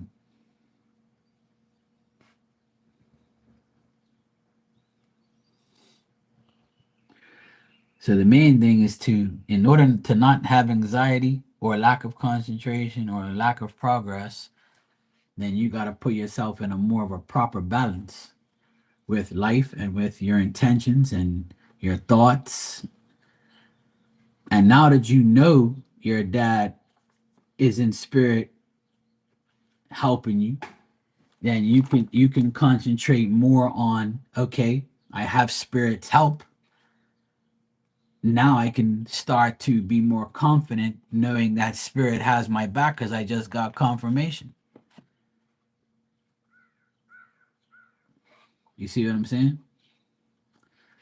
Let me give you a spirit message card just to see what else they want to tell you.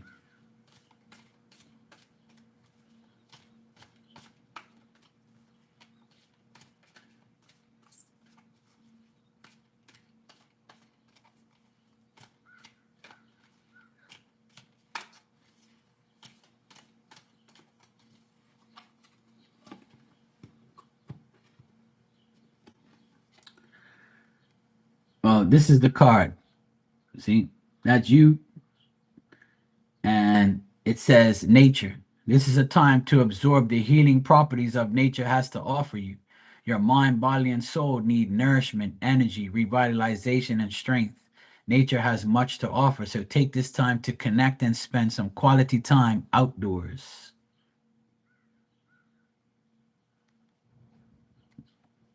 There you go. Get your ass outside, smell the fresh air, go for a walk, bring yourself out of the congestedness of you being cooped up inside, and going for a walk will revitalize your whole mind and body. You just have to like do it. You see what I'm saying? You can't sit there because if you're home cooped up all day, your mind's gonna keep wandering and wandering, and you're gonna feel negative. You gotta get out and see shit and do shit. Like if I didn't go outside every day, I'd drive myself fucking nuts. I have to go outside every day. I can't be inside all day. I've been inside too long now. I want to go outside.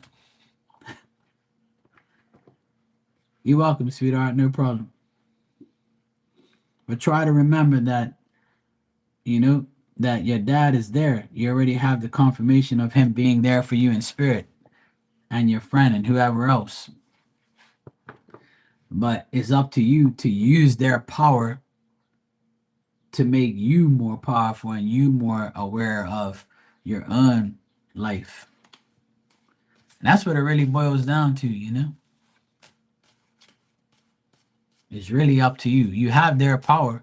You just got to use it.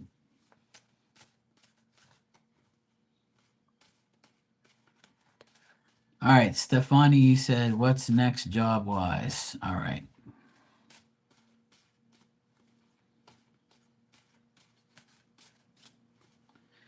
you'll be fine. I know you will be.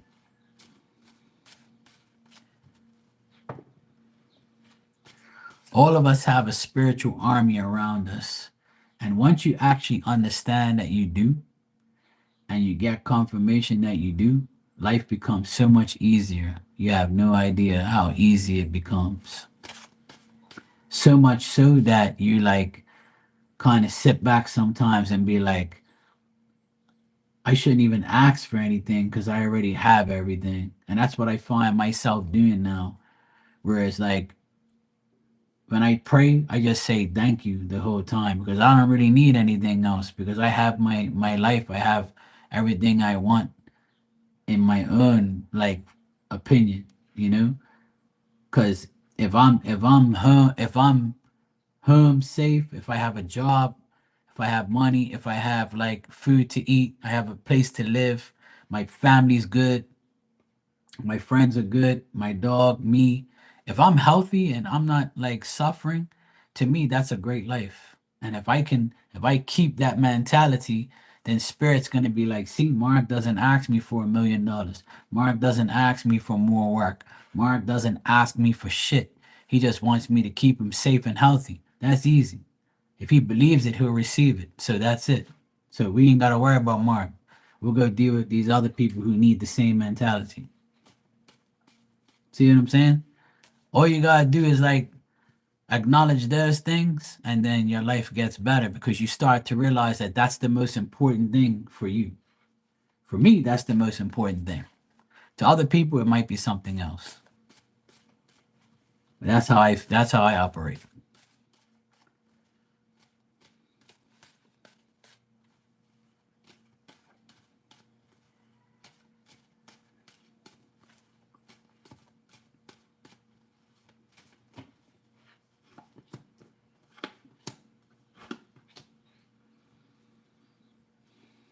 All right. What's next job wise is a man might be contacting you to give you a job.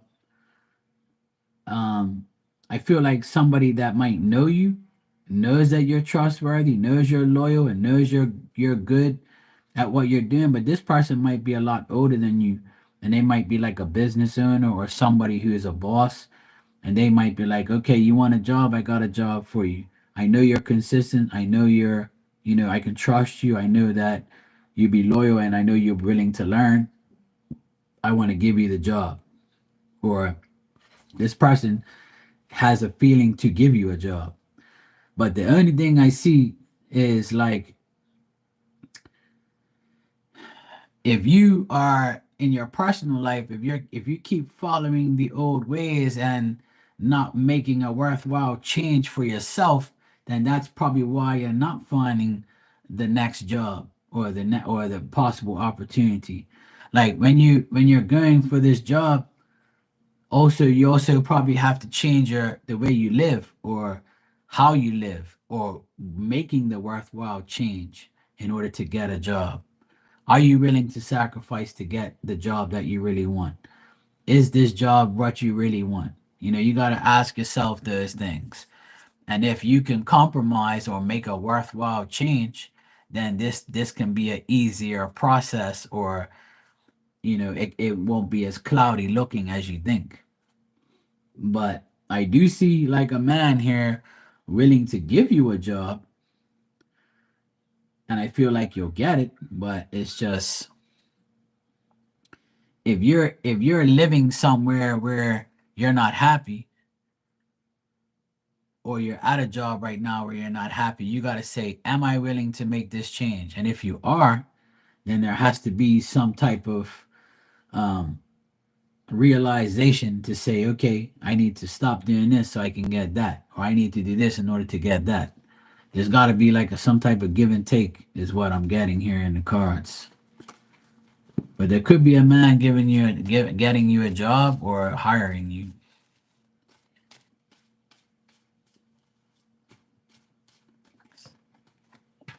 I don't know what I told you last time because I think you asked me what's next in your career or something. You asked me like a while ago. I don't know what time frame I gave you,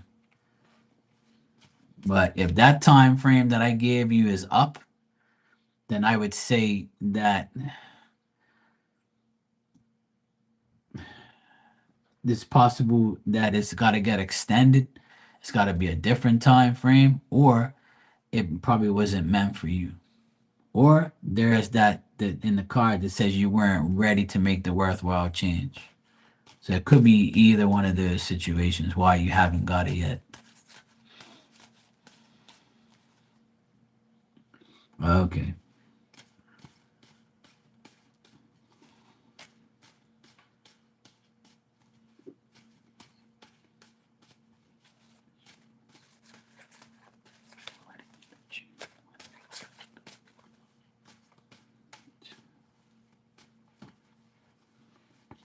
Yeah.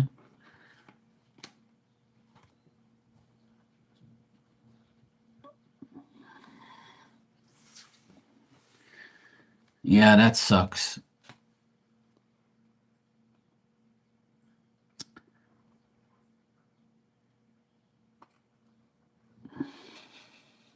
I asked, when are you going to get a job? And it says from now until the end of June. So in the next 6 weeks, I would say you'll probably get a job or get a job. I got yes on that. That you'll get it from now until the end of June.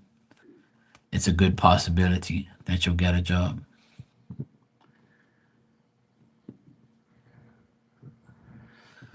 And that's probably why.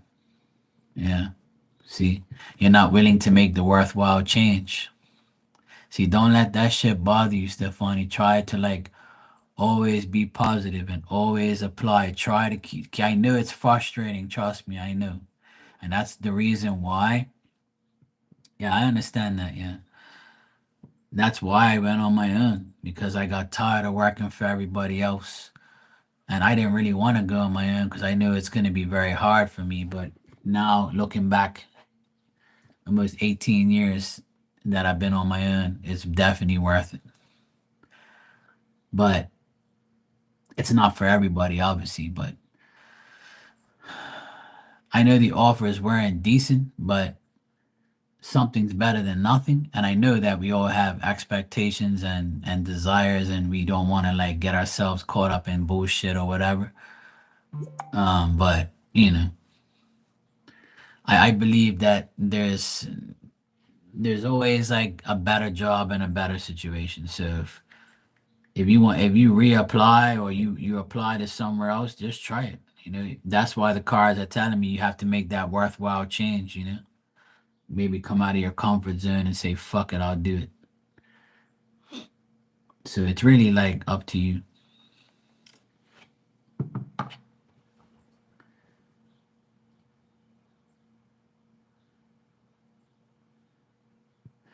Right. Yeah, I understand totally. Yeah. But it does look positive you getting a job from now until the end of June. It says you'll get a better job, something that will have your best intentions. I got the justice card for that, so that tells me that's a good thing. So it is possible you can get a decent job from now until then. But like I said, sometimes it might not be the right job you want, but it could lead to another one. I always tell people try and take whatever job you can. If it's worth it, go for it. If it's not like a total, you know, uh burden to you, then obviously. But sometimes when you take a job, it can lead to another. And that's how it is. Sometimes you got to get a bullshit job to get a better job. And that's how it works. And sometimes you go get a job at one place and then they say, oh, well, we have a position open at this department. Would you want that job? Yeah, sure. And then you end up getting a job through a bullshit job. That's something that can be considered, you know?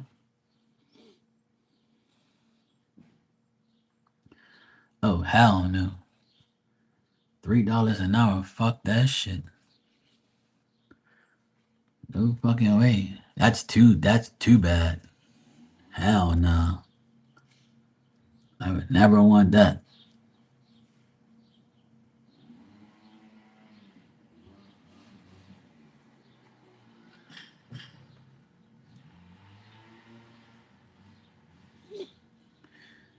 Yeah, I understand. Yeah,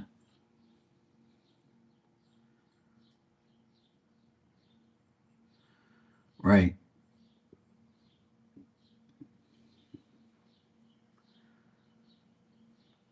Yeah, I know it's difficult out there, even here, and I live in one of the richest countries in the world, but there's still a job problem here too.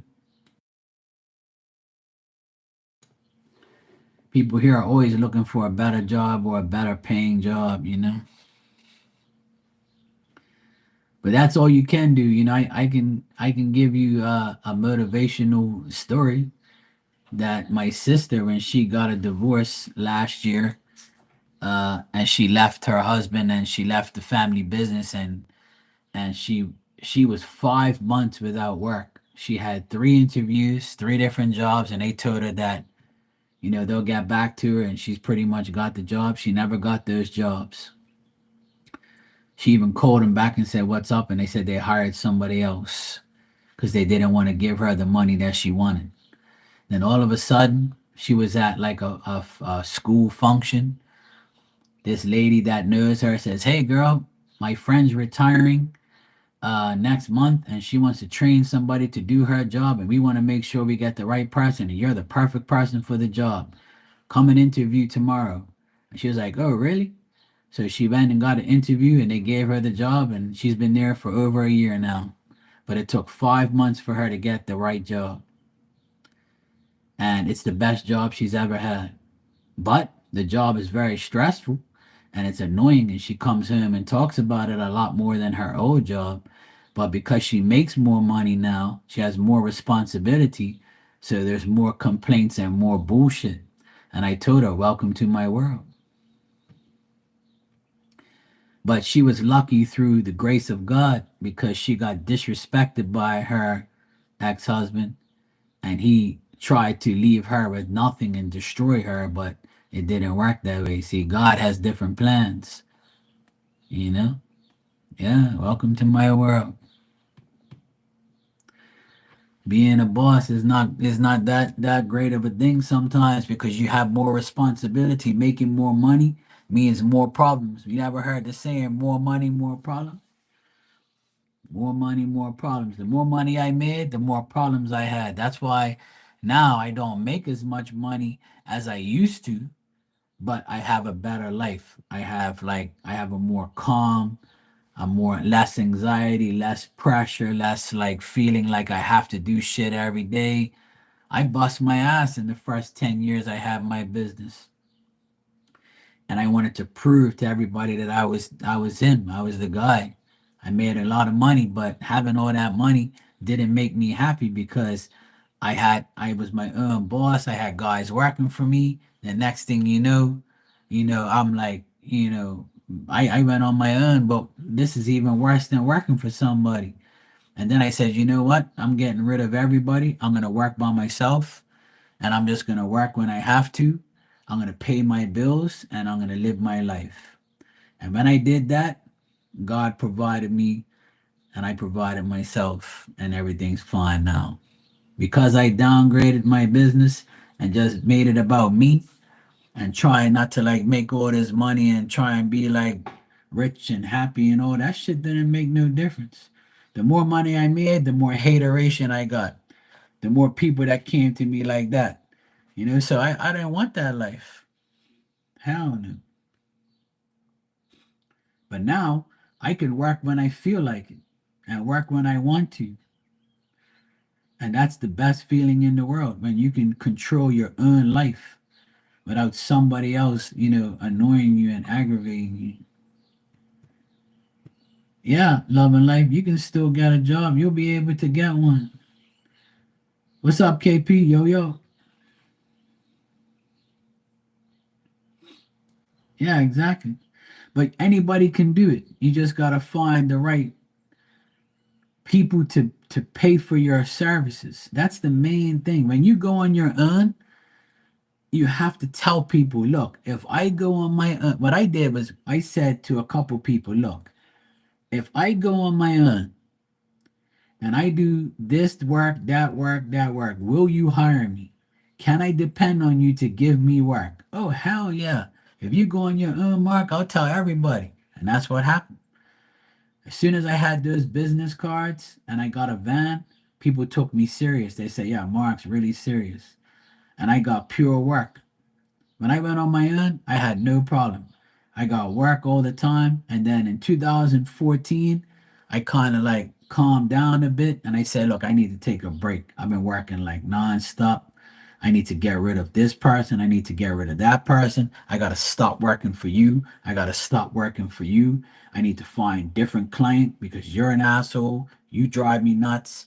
I'm tired of you. Fuck all of you. And that's what I did. In 2014, I made a serious cleanup in my business life. I got rid of everyone who was a burden to me. And then in 2015, I found a different clients and I had better luck. I had, work that I can do whenever I want to. I wasn't pressured. I didn't have people working for me. It was a lot better. But I had to stick to the plan, I had to make sure that I didn't fuck around and make myself look dumb.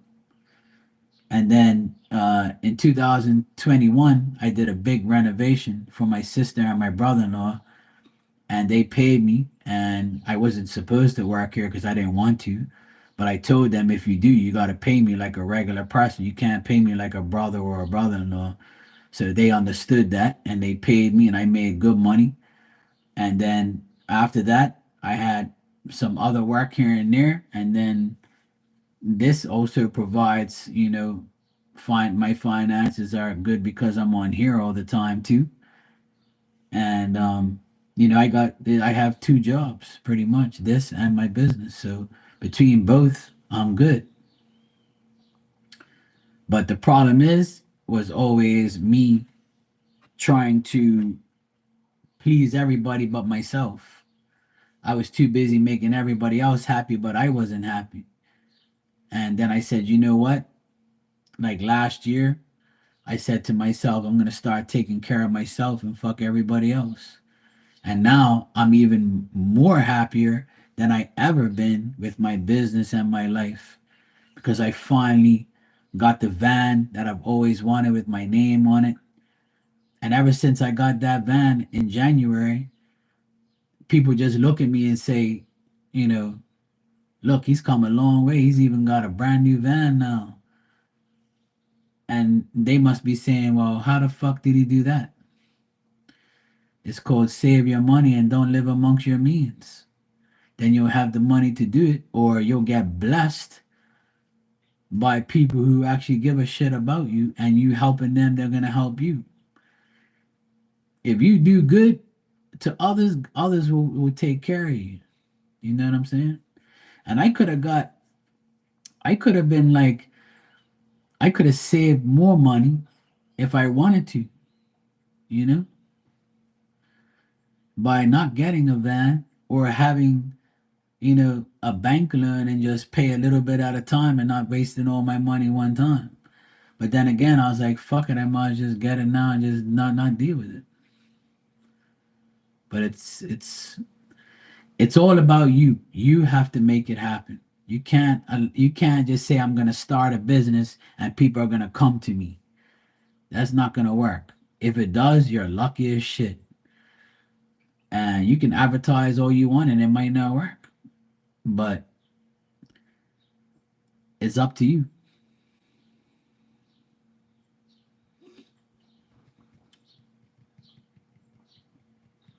Yeah, exactly. Nah, no, I haven't set it up or nothing. No, I don't want to. I don't bring no attention to myself, love and life. I rather keep it stuck. It's got my name on there. I got tint on the windows. That's good enough. And there's a nice stereo in there. But I don't care about rims and all that shit. I've been there, done that. I used to have a fast car and rims and stereo system and all that bullshit. But those days are over for me. I just like to have everything normal. I don't want to spend money, unnecessary money on shit I don't need. You know, I'm honestly, I rather spend my money on clothes and things like that I need than spend money on rims for a car that's gonna get dirty. But I don't like to be flashy when it comes to vehicles and all that stuff. And I'm actually like happy because my dad, he's 81 and he had a motorcycle and he can't ride the motorcycle anymore. So he gave it to me. So I have it outside here on the porch. And that's a blessing to me because I was going to go buy a motorcycle. And he's like, don't buy one, just take mine because I can't use it anymore. And I'm like, all right, cool. And it's in great shape. It's a good motorcycle. It's perfect for me. So now I can use the motorcycle and save gas and save my van from getting used more than it's supposed to. I rather use the bike and just go here and there and do what I got to do.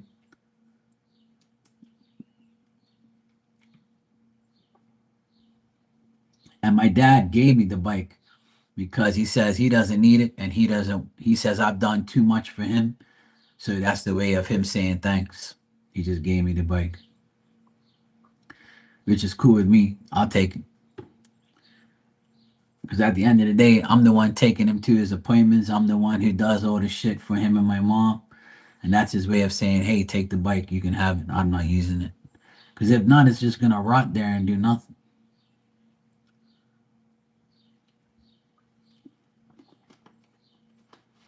I'm happy to have it because it's good transportation for the summertime. I don't want to go in the van. I can just go on the bike.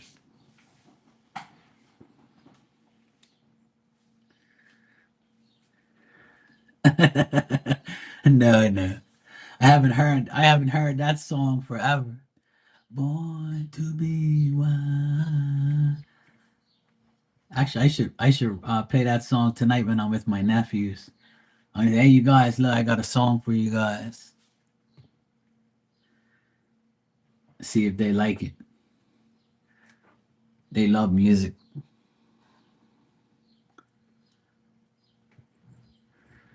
Yeah, I mean, me and my nephews, we play music in the van when we're like traveling somewhere and we talk shit, we sing. You know, me and my nephews, we have a ball. But we do a lot of, we play music loud and when we're in the games room, because I have a games room next door that I made for them. And there's a big speaker in there and we hook up our phones to it and we guys play music and have go crazy and we might actually go up there tonight and play some pool or whatever, some darts. In my workshop, I have a little stereo system too that I play music on, that I have my DJ equipment hooked up to. But music is life. I always like playing music and dealing with music. My nephews are just like me when I was young. They eat, breathe, and sleep music.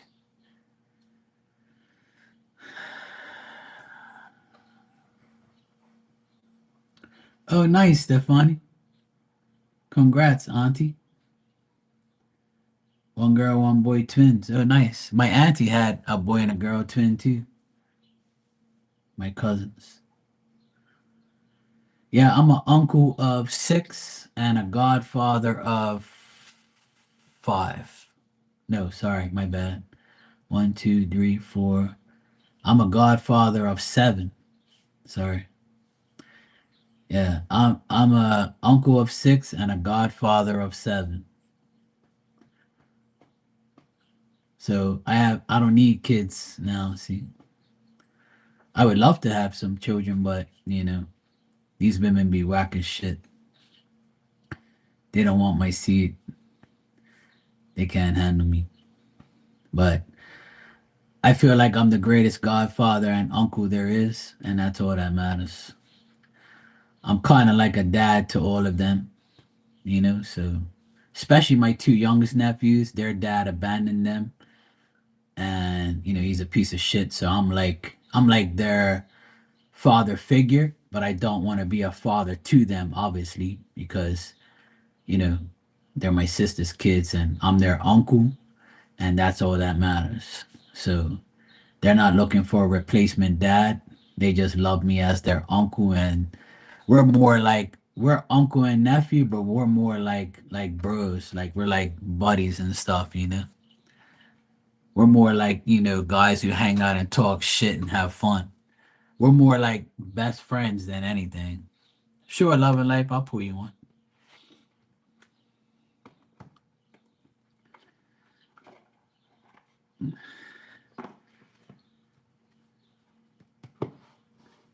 I'm still hopeful that one day maybe I can have a child, but I don't at this age I really don't really care anymore.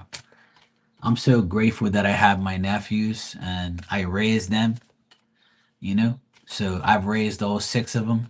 I've taken care of all six of them. I wiped all their asses, fed them, clothed them, hung out with them, showed them how to play sports, taught them how to ride bikes, taught them how to play basketball and football and soccer and so forth, taught them how to do certain things. I teach them everything they need to know. I pick my youngest nephew up from school every day. I take them to their practices and stuff. I do everything for them. And if you ask all six of them who their favorite uncle is, I will guarantee that all of them will say me. Good afternoon, Joey. How you doing, my brownie twin? I had cookie brownies yesterday.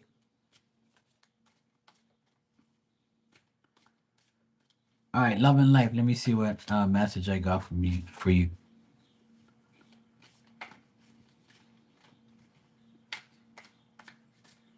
Yes, chocolate chip cookie brownies. They were delicious. All right, love and life. This is your card. It says strength. Strength comes from many resources. Staying strong brings confidence, conviction, and a balanced body, mind, and soul. Spirit has its own unique and beautiful way of replenishing your soul with strength on a continued basis. You're never really alone. We are always here with you.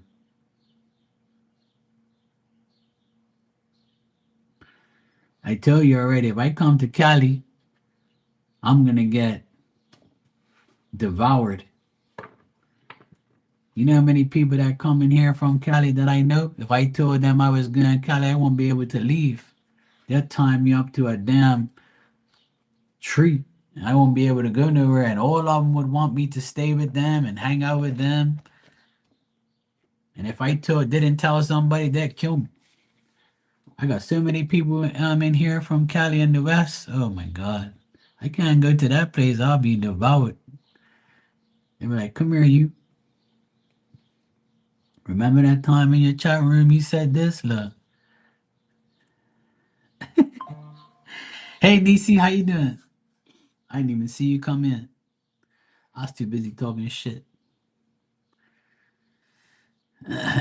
You was voted favorite auntie? Yeah. See, and I'm voted favorite uncle. I'm uncle of the year every year.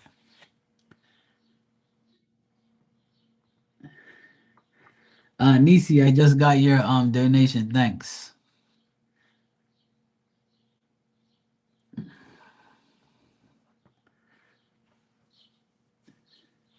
I tell everybody since I've been an uncle for 23 years. My first nephew is 23 years old. He goes 23 on July 16th, and he'll be 23. And that's how long I've been an uncle.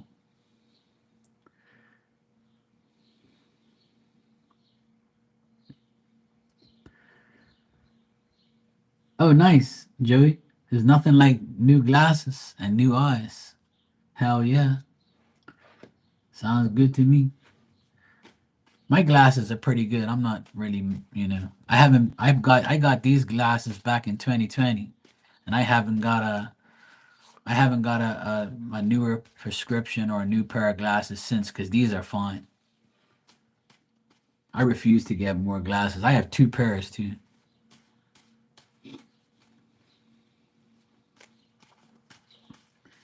If I were to go to Cali, honest to God, I have family in Cali, I have friends in Cali, and I have a lot of, you know, I know a lot of hoods in Cali. So I'm gonna get, like I said, I might not be able. I have to go out there for like a month.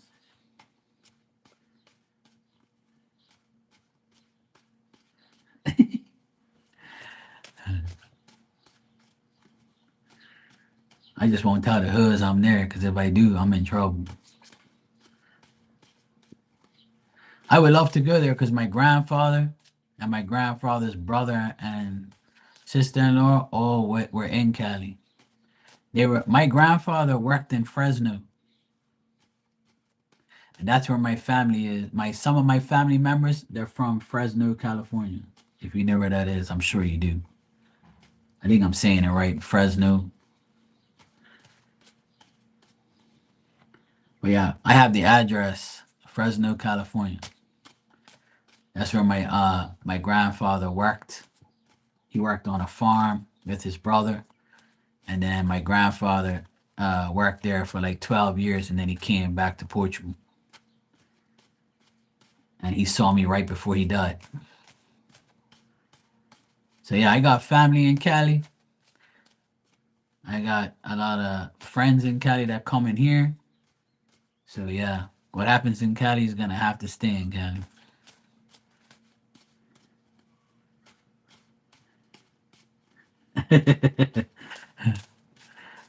No problem, love and life. Right back at you. Oh, nice, Joey. I'm glad. Shit, you got nephews my age. Holy shit. All right. Nisi, you said, what can I expect job wise? Like, what do you mean? Like when are you gonna get a job, or are you looking for a job?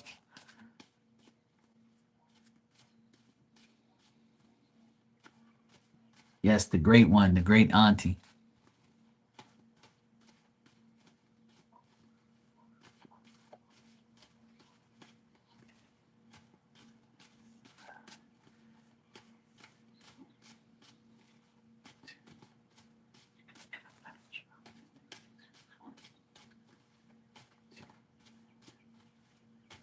Oh, you're just the great one. Okay.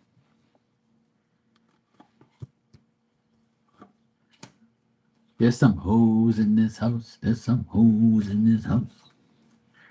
That's what I'll be saying if I went Cali. Shit.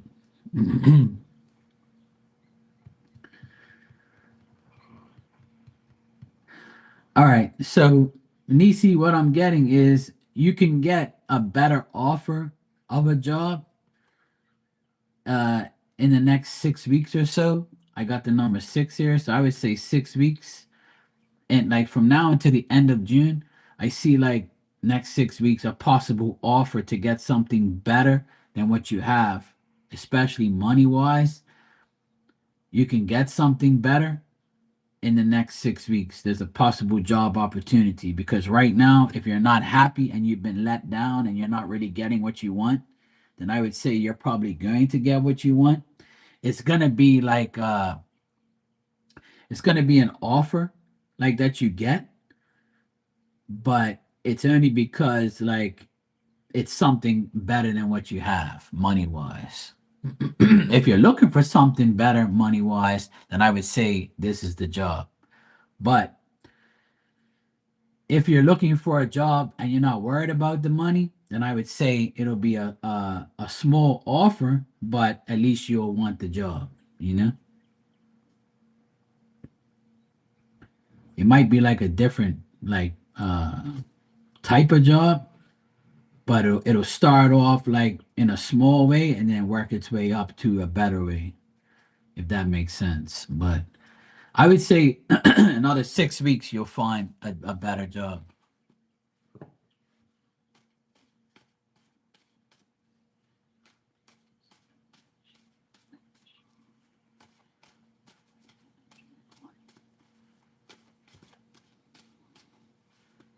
Let me just check something real quick. Yeah. I feel like a man's gonna offer you a job. I feel like I'm reading the same person. I just told Stefani almost the same thing. But what I'm getting is a man is going to like be your boss or he's gonna offer you a better job. You might think of it as something that you have to like uh readjust to, but it's still gonna be an offer from this person. Like try not to think that it's gonna be like a mistake or like take away some of your freedom, but it looks like you'll get this job before like the end of June. I just tried to confirm the time frame. So it says by the end of June you'll get a better job. It might not start off like oh nice and cool, but eventually it'll get there. I'm not seeing it being like a burden or a bad thing. I see it being a good thing. Yeah, I think a lot of people want to change of their jobs. You're like the third person to tell me about job stuff today. But I always tell everybody if you're not happy with your job, try to remember that wherever you go, there's always going to be some bullshit. And I don't say that just to say it. I say it because it's actually true. A lot of people they'll start a job, they'll be like, "Oh yeah, it's cool," and then they get like some bullshit happen, and then they're like, "Yeah, I need to get out of here. Fuck this place." And then you go to another job, and it's the same bullshit ends up being worse, or it ends up being good and then being worse eventually. That's why I always try and my advice to people who work for other people, the best thing to do is do your job to the best of your ability so they can't complain about you. Get your paycheck and mind your own business.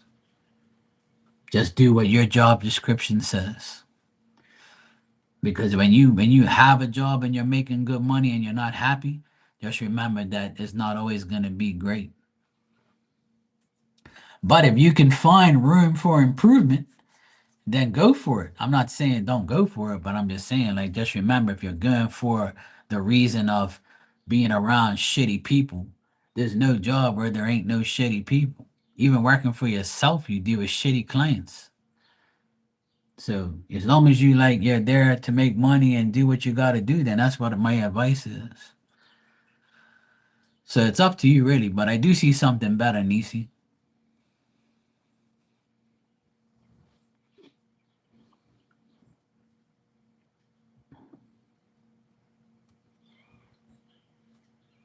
Yeah, exactly.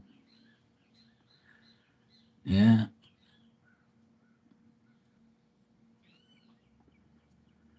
It's a pain in the ass, man. It's always something. Yeah, I agree, Joey. Good advice. I think my sister just came home, so I'm gonna go make dinner. I think that's her car. Yeah, it is. She's backing up in the yard. I think it's her. Mm. Tonight I'm making hamburgers and hot dogs on the barbecue, and we're gonna have probably like rice and salad to go with it. I gotta see what everybody wants, but we're definitely having hamburgers and hot dogs. That was their choice. Yeah, I'll make you one. I'm gonna have a burger, probably some rice and some salad or something. I don't know. I don't feel like eating a hot dog. I'll just probably have a burger. But yeah, I'm waiting for my sister to get here. I think she's here, but I don't really. Let me just check the camera. That we all know if she's here or not. I wish I could. I wish I can invite you all to be here right now. I pick you up, trying to teleport you all here and have dinner. I say that all the time I'm on here. I always wish I can, get together with everybody and cook for everybody and have a big party up by the pool. But I know it's not reality. I know we can't do it. But if I was a billionaire, I'd have a private jet and pick you all up and bring you over for the weekend. I really wish I had that type of money.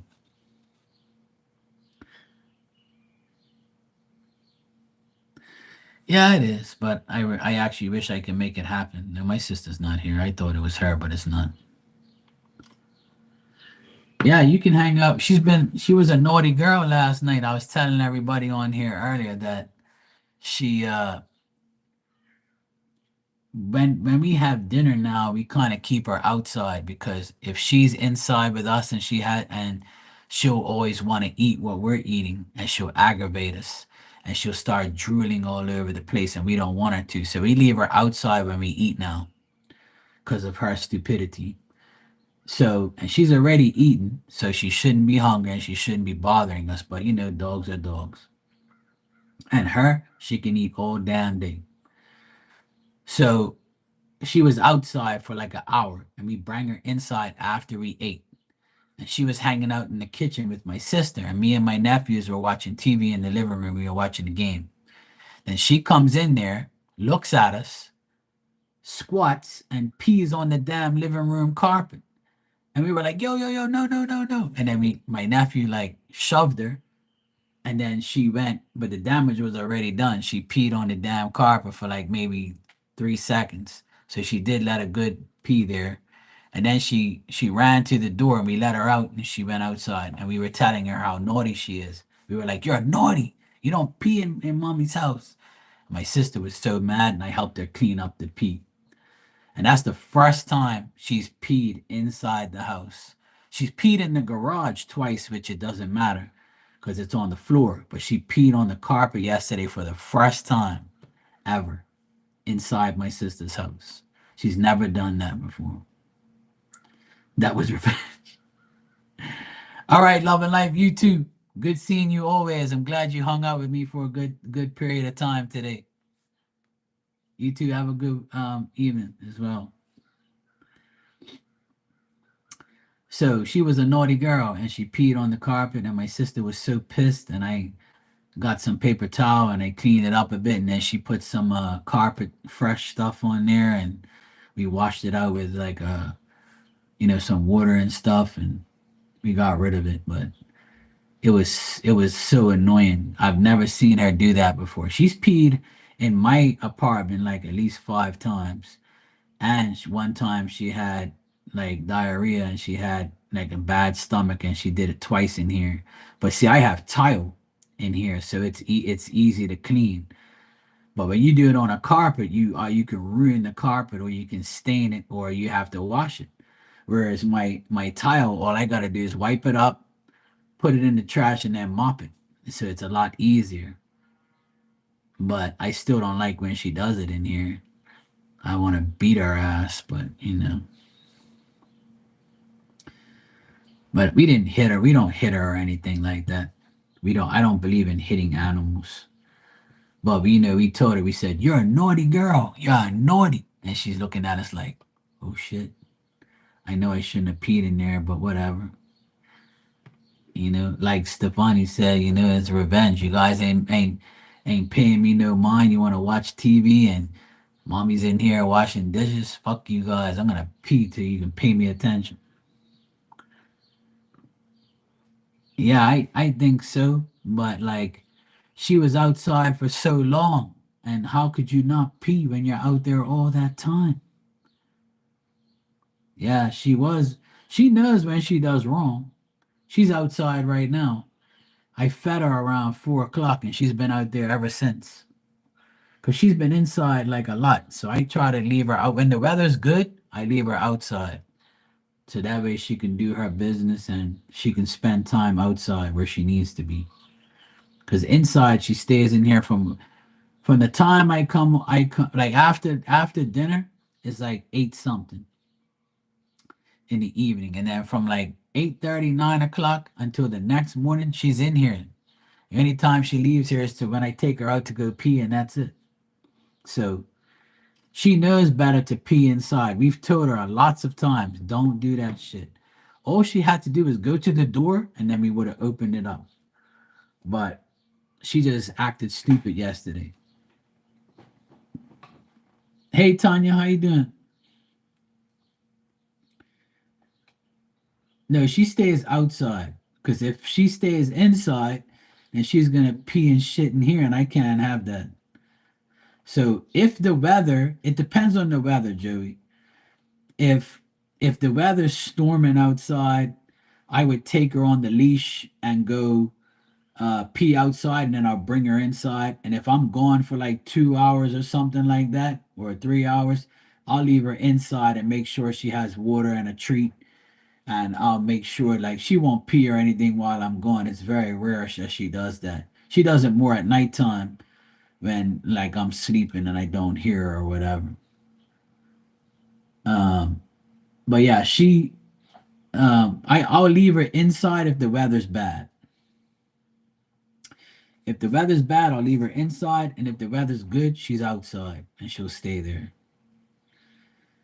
You said you're waiting for Jake. I did not have a good day. I can't go into too many details, but keep me in your thoughts. Oh man, I'm sorry, Tanya, that you had a bad day. Hopefully, Jake makes it better, and hopefully, we could cheer you up later on. Try to stay positive as much as you can. No, hell no. I can't take her to my job sites. I wish. I take her inside the I take her inside my workshop every time I work in there. And if I'm outside cutting the grass or painting, she'll be around me the whole time. But I can't take her to somebody's house, no. I'm sure they would probably like that, but I'm not gonna do it. She doesn't like car rides that much. She gets paranoid. She doesn't like vehicles and all that type of stuff. She doesn't really like that. She likes to go for a walk. That's what she likes. I take her for a walk every day around the house and out by the front of my yard. It's got like a big like roundabout type of thing where the cars turn around. So she like I take her around. It's like this circle area here, and she smells everything. She walks around. She pees here, pees there. She gets her exercise every day. Plane rides? Oh hell no. The only plane ride she was on was the day she came to Bermuda from England. That's the only plane ride she's been on when she was a puppy. because we got her from the UK. My ex brother-in-law brought her in and bought her from the UK. I live in a mansion. I wouldn't say I live in a mansion, but it's not mine. I live in a big ass house, but there's bigger houses than this on in this estate, that's for sure. We actually have one of the smallest yards and houses here, but there's houses here that are a lot bigger than ours, that's for sure. This is my sister's house. She married a millionaire, but he left my sister and the kids, and I live in the apartment. But I renovated this whole house and made it look really nice. So it looks like a mansion, but it's not really a mansion. In Bermuda, this is a regular house. There's a lot better houses than this in Bermuda, I tell you that. Bermuda's got some of the best houses around, and it's all concrete. It's not like wooden houses or drywall. We don't have that. We have all concrete blocks. We have to because we get hurricanes. The hurricane will destroy the house if we had a shitty house. So everything's solid concrete, which is good. I feel safe. But yeah, I live in a really nice house. My ex brother in law's family bought it, and then my sister ended up trading the house for her shares in the company. So she gave them back their shares, and she took the house, which was a great deal. It's better to have a free house than have shares that take so long to get money from. But it was the best decision she made. Hey Virgo, how you doing, sweetheart? You good? How's the change of house? Good? You settled in? Miss you too, sweetheart. I'm glad you're okay. We get like an average of one or two hurricanes a year. Sometimes it's devastating and sometimes it's okay. It's not that bad. So it depends, depends on what category hurricane we get. Last year we got one in August and it was a category two, which was not that bad. But we've had some really bad ones in the past 10 years. And I'm like, oh my God. Yeah, it's Stefani, it's a rich neighborhood, but not as rich as some neighborhoods. Like this neighborhood has a lot of big ass houses in it, but ours is like probably one of the smallest compared to a lot of other houses here. My neighbor over here, he's got like a three-story house. It's huge. And my neighbor over here, his house is bigger than ours, and he has a bigger ass pool. He has a double the size pool we have. So it's beautiful houses up here. There's beautiful houses in Bermuda, period.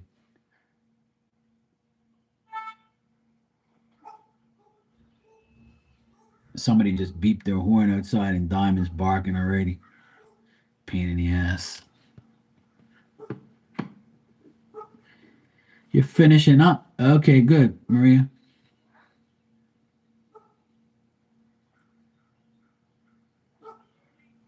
Good.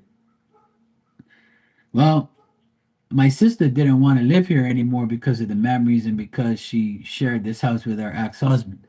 But the kids kept us here because they wanted this is their only house that they knew. And we put in the pool in 2021. We put in a pool here and we renovated it. So the house is so much nicer now. And we have a games room, we have an attic. So when they have their friends over, we have a nice basketball court outside, in the driveway. The house is really nice, but we spent a lot of money on it fixing it, and I worked very hard to make it look like what it is. It's a beautiful house, but it took a lot of work to make it beautiful. Because when we first moved in here, it wasn't that great. This house is 30 years old, but it's in great shape because of yours truly. And everybody says since I've been living here, this house looks a lot better than it ever has. And I'm like, yeah, it's because I do it for a living.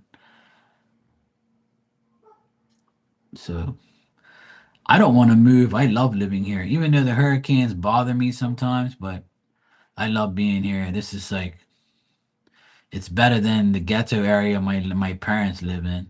Because where I was brought up, it was in a shitty neighborhood, and my mom and dad's house is not big. It's like a normal size house.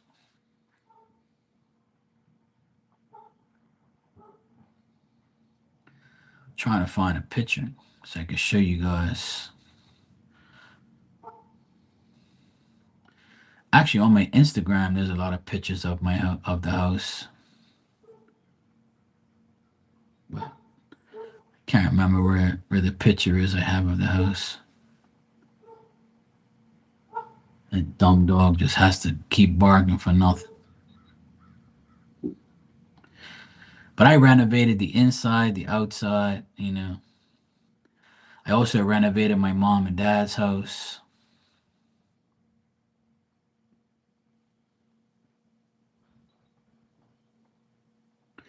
Shit. Okay, yeah. Like this is like the height of the house, and that's like my cousin going up on a ladder to paint this piece. Like that's the garage down below, and where he's painting is the attic and the games room. But let me see if I get like a better picture here. Like this is like the gate that I did. My friend built the gate and I installed it, and then these are all like the walls and everything. That's my ladder there, me painting. That's the trees in the back. We installed that gate, that wooden gate, concrete driveway. That's like the gate to go to the pool. That's the color of the house. Like this is a better picture. This is like the front of the house. That's like the garage, the main house. Like we just repainted everything. That's my cousin on top of the roof, painting the roof. So a lot of work. A lot of work I've done in this house to make it look like what it is. My workshop's really nice. I renovated that all. Um,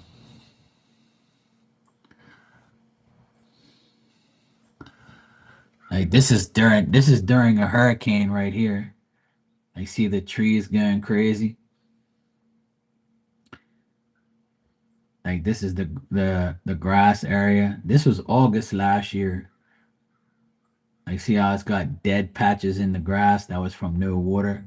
That was like during the hurricane. The trees were all going crazy.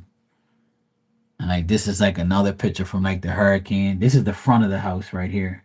Like we got like palm trees all around. That's like all the area where I told you that's a roundabout thing there. That's like the front of the house. This is in front of my apartment. This is like the cedar tree and all that. That's the front of my apartment right there. So yeah. And this is like a closet that I did for my sister. I installed I took everything out of there. She had all metal shelves and I put all wooden shelves. I built these shelves for my sister in her master closet in the bedroom. I did all of this stuff. See, I put a wooden rod instead of a metal one so it doesn't rust. I've renovated a lot of things in this house.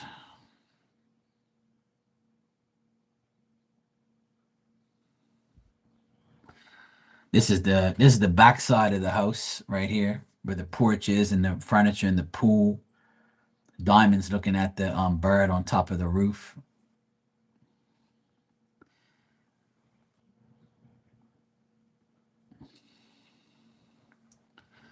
I have some pictures in here, not too much. I've took a lot of things off of my phone.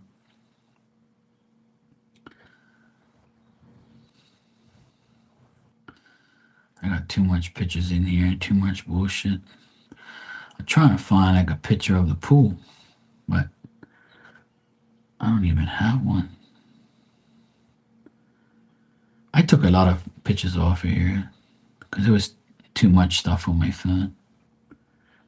There's a lot of repeats of everything. Oh, look, this is me cutting the grass and Diamond's on the sheet. She's on the sheet there. That's the backyard, and she's on the sheet that I'm putting the grass on, being a pain in my ass.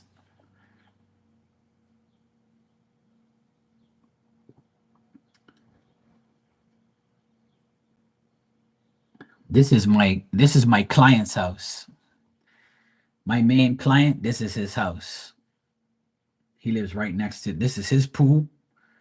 That's the water view he has. This house right here is worth probably $3 million. This house and this area is worth at least 3 million. If he put it on the market, he would have three mil.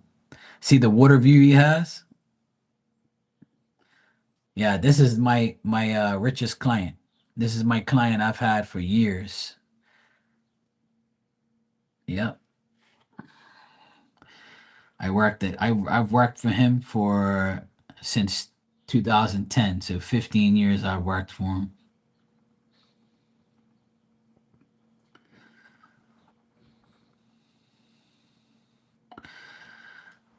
Okay, yeah.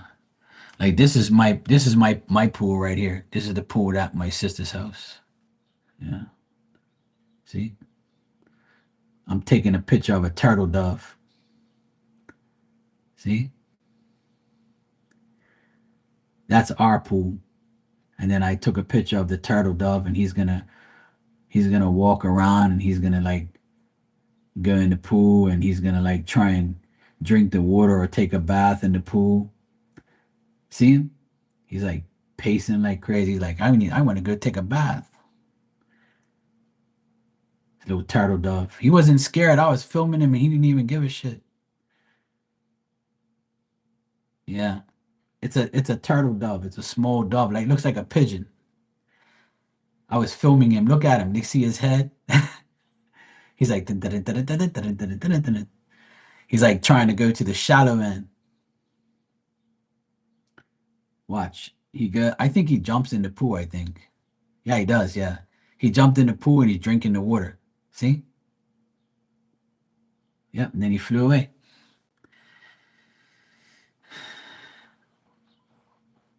That's pretty cool.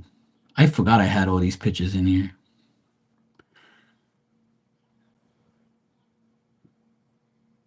Yeah. What job does he have? He was a tennis pro for like 40 years. He taught tennis. He was a tennis pro. He taught tennis at like a hotel, at a famous hotel in Bermuda called Southampton Princess. He was a tennis pro. He dealt with the tourists. He taught people how to play tennis. His son is like a good golfer. He's one of the best golfers in Bermuda. He's been international. He's been on the PGA tours and stuff. Um, but he also has like 7 houses, but he sold 3 of them recently. He's only got like 4 houses left. But when I met him, he had 7 houses, and I worked at all 7, and I still do. Actually, I only work at 6 houses now because the one he sold to my cousin, he sold a house to my cousin and her husband, and I renovated, and then they ended up selling it because his mother got sick, and then they ended up moving in with the mom and selling the house. So yeah, he had 7 houses at one point, and he sold 3, and now he has 4. But he's a multi-millionaire. But you wouldn't think so. If you saw him, you'd be like, yeah, this guy's broke as fuck. He doesn't wear like anything fancy. He wears like bullshit. He doesn't spend that much money. He's very cheap. But guess what? He loves Marky. He loves me. He's like a second dad to me. I've known him for a long time. I've known him since 2010. And he gave me my first big job. And he's the reason why I have a business. And him and his wife, met with me last year before Christmas because I told them that I need a letter from them to apply for a business van. And when I applied for the business van, they said, if you want, we will buy the van for you and you just pay us back. And I'm like, wow, that's crazy. They offered to buy my van and have me pay for it whenever I want or pay it off through work. They gave me an option.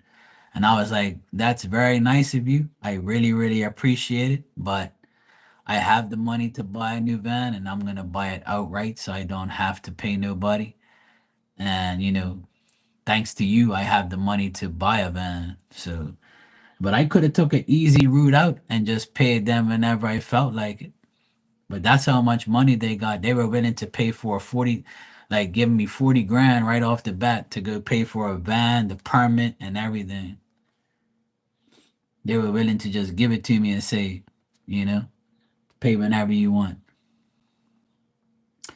Yeah, they got ridiculous money, but they don't act like it. But I don't like to have loans from people or obligations to a bank. I'd rather pay for it myself. And plus I sold my old van. So, I paid less than what I thought I was gonna pay for. So that was the best part of it all, is it all worked out. But they offered that to me, probably thinking that I would take the offer, or they just offered it just to say, hey, look, if you need us, we're here. Which I was actually shocked that they told me they would do that for me. Like I didn't think they would do it because they're so fucking cheap, right? But they offered it to me. That's how much they care about me and respect me. So, but they're good people. They're like family to me because I've known them so long. But if it wasn't for them, I wouldn't have a business because they've employed me for years with all their houses and all that. I'm like the property manager now. So if I can't do a job, I'll assign somebody to do the job and I'll still get paid. So they have like this nice condominium in the city and it has like a 1 year lease. So every year I'm guaranteed to be on call for that condominium, which is like 10 minutes away from here. So if they have a problem, they'll call me and be like, and he'll introduce me to the new tenant and say, "This is my maintenance man, Mark. Here's his number. If you need him, call him, and he'll come here and fix whatever or do whatever you want." That's the type of like, you know, situation that I'm in with them. So same thing with their other tenants that they have. They have like 3 or 4 tenants living in their places. He bought a house for his daughter. He bought a house for his son, and I've worked in both of those too. And he has his own house, and he has a suite at like this place that is very tourist like. It's on the 5th floor and it overlooks like the water views. I have a picture of it, but I don't know where it is. I have to find it. But these are all immaculate places, beautiful places he has.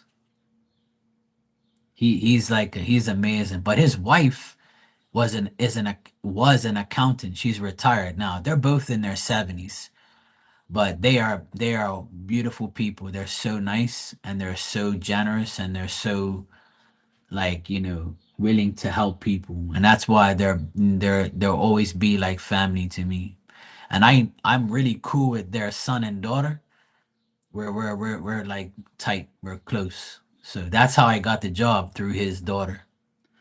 His daughter's husband is one of my best friends, so then he's recommended me to do the jobs, and then I had to prove myself, to him. And he doubted me at first. He treated me different. But then he realized I was the guy. So now I'm like his right hand man. But yeah, he gives me work every year, no problem. If I need more work, if I'm like if I'm like at a period in my life where I'm slow and I don't have no too much work, I'll go to him and say, "Hey, look, do you have any extra work for me?" He'll say, "Hell yeah." Look, you can do this, you can go here, you can do that. Write a list. You can go to this place, that place, and he'll name the place and he'll call the people and say, look, Mark's coming there at 9 o'clock tomorrow morning. He's gonna do this, he's gonna do that. Like if I ask him for work, he'll give me work, no problem. I can have work every day from that guy if I want to. But I don't need it, like I don't need to work every day. But he'll give me work if I want it. So he's the type of person that I can get work for or give work to other people through him. So he's a very, very decent guy. A lot of people don't like him, but I love him. He's cool as shit. He doesn't me and him don't have problems. He can be very annoying at times because he thinks he's a know-it-all. Like he thinks he knows everything. But sometimes I show him that you really don't know. And then he kind of like gets humbled and then he gives me a hug. The last time I worked for him, he was trying to tell me how to do these like plantation blinds. Okay, Maria, good seeing you. I'm glad everything's good. I'll be back on in like 2 hours from now. But yeah, he was he put up a set of plantation blinds by himself. And then it didn't go too well, so he called me and he says, "Hey, have you ever put up plantation blinds?" I'm like, "Yeah, I put it up on my sister's house and for this other person." Okay, look, I need you to meet me here. I need you to help me do this, that. So then I was doing it and he was telling me, "No, no, no, it don't go like that. It go." I said, "Look, it goes like this." And he's like, "No, man, I'm telling you." I said, "All right, I'm going to do it your way because I don't want to argue with you. I'm going to do it your way, but you're going to see that it's not the right way." Ah, he started to go red in his face. I'm like, I ain't arguing with him. He's an old fucking fart. I'm not gonna like, argue with him. So I did it his way. And then when we tried to put it together, the blinds wouldn't close. And I was like, I told you, it's not this way. You gotta switch them. I said, see, this says L for left, and it says R for right. You even though they look the same, you have to put them on the left and the right. And he goes, "Well, I don't fucking think so because I did this on the other side." And I was like, "I guarantee it says L and R on there. Trust me, because you have to do it this way or else it won't work. I know it looks the same, but it's not the same because there's a groove on the each side that has to go in. And if you push it, you break it." And he's like, "All right, fuck, do it your way." He wasn't mad. He just like he talks like he's mad, right? I know how to handle him. No, it's blinds on the inside. Like you know how you put a shutter and blinds on the outside? Plantation blinds are blinds you install on the inside of the window. It's like real blinds, but on the inside. Yeah. It's like a frame. It's a frame, and then it has the hinges and the blinds close like this, and you can adjust the flaps up and down like a Venetian blind. There's no string, there's just like a pull thing. Yeah, it's kinda nice. It's for rich people. But yeah, I ended up installing them, and then he was like, "Okay, you're a good man, Mark." That was his way of saying I fucked up and you know more than me. But see, I don't really argue with him because I know how he is. I have a dad that's 81 and he's just like him. They think the older people always think they know more about everything. So I said, "Look, I'm gonna do it my way. You'll see." I did it my way, and bang, it all worked. And he was like, "Fuck." And I was like, "It's okay. Don't worry about it." So then when I finished all of them, he let me, because he got involved. And I was like, "Look, just leave it to me. I can handle it by myself." "All right, okay, okay." I said, "Look, just hand me the drill and hand me the screws. While I'm on the ladder, I just, instead of me going up and down, just hand me everything. Just be like, my helper." "Okay, okay, okay." So he finally gave in to me. And then we did it within an hour. Boom, boom, boom, boom, boom. As soon as he listens to me, and he does things my way, everything went smooth. And he was like, "Just that one blind took me an hour, and you did four in an hour." I said, That's why you hired me for. It's okay." And then he gave me a hug. And he hardly ever does that. It was like his way of saying, "I'm sorry, like I should listen to you more often." And I'm like, "Bro, you should know me by now. Like, I'm the guy. I'm hooking." And see, I could have been an asshole and I could have been like a thief and said, yeah, I'm not too sure. Okay, yeah, I'm gonna do this. I could have took my sweet time and milked him like hours, because he already told me he took an hour to put one up. So I said, yeah, a bad person would have been like, yeah, four, I'm gonna take an hour each one. I'm gonna milk this guy. But I said, fuck this. I don't want to deal with this shit. I want to get this shit done. I ain't worried about no money like that and like getting more hours and robbing him. I just want to, I know I'm got more work coming. So I did it like as fast as I could within an hour. And he ended up paying me for 2 hours. And if I don't send him the bill within 24 hours, he'll call me. He'll be like, hey, Mark, you haven't sent me no bill yet. Did you send it? I said, all right, I'll send it today. Okay, please do, because I want to pay you. I was like, all right, cool. He's that type of person. He can't like owe somebody money. He wants to pay me right away. So I'm very, very lucky, very fortunate, and very blessed to have a client like that. And that's why I love working for him because, I never have to worry about him paying me or anything like that. And he'll always give me extra. He'll round it. If the bill is like 1,410, he'll give me 1,500. He'll add more and just round it off. He's like that. He'll always give me extra. He'll tell his wife, he'll say, Carol, just send Mark the money. I've heard him say that shit. He makes me laugh. But he's a cool guy though. I love him to death. He's like a second dad to me. And his family is I feel like I'm a part of his family. And he's cool. Like he understands everything. If I tell him I can't make it or I got problems or I got can't make it today, I can come tomorrow. He's like, yeah, sure, don't worry about come whenever you want. He's one of the coolest people I've ever worked for and still work for. But you know what's funny about him? He won't recommend me to somebody else because he don't want me to work for nobody else. He wants me just to work for him. And that's how he is. He'll never recommend me to somebody. He'll talk about me and praise me to somebody, but he won't say, "Oh yeah, you take Mark and you." No. He wants me all for himself.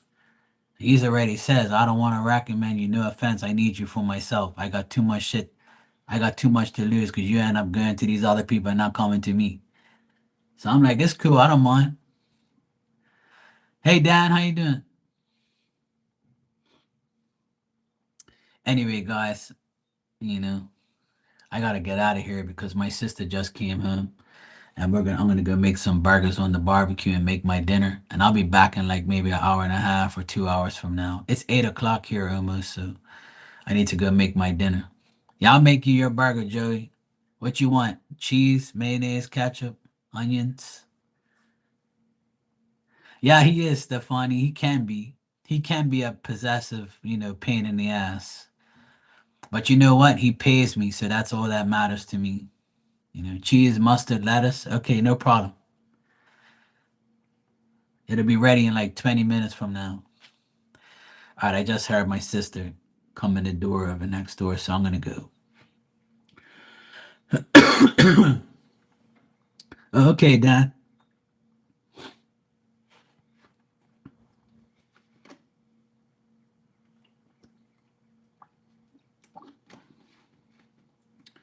I've been on here for like 2 hours and 40 minutes. Holy shit. All right, Stefani, good seeing you again. Joey, always a pleasure, my brownie twin. I'll have your burger ready for in 20 minutes. And I'll be back in like maybe an hour and a half from now. All right, Dan, good seeing you, bro. Hope everything's good. I'll be back in a bit.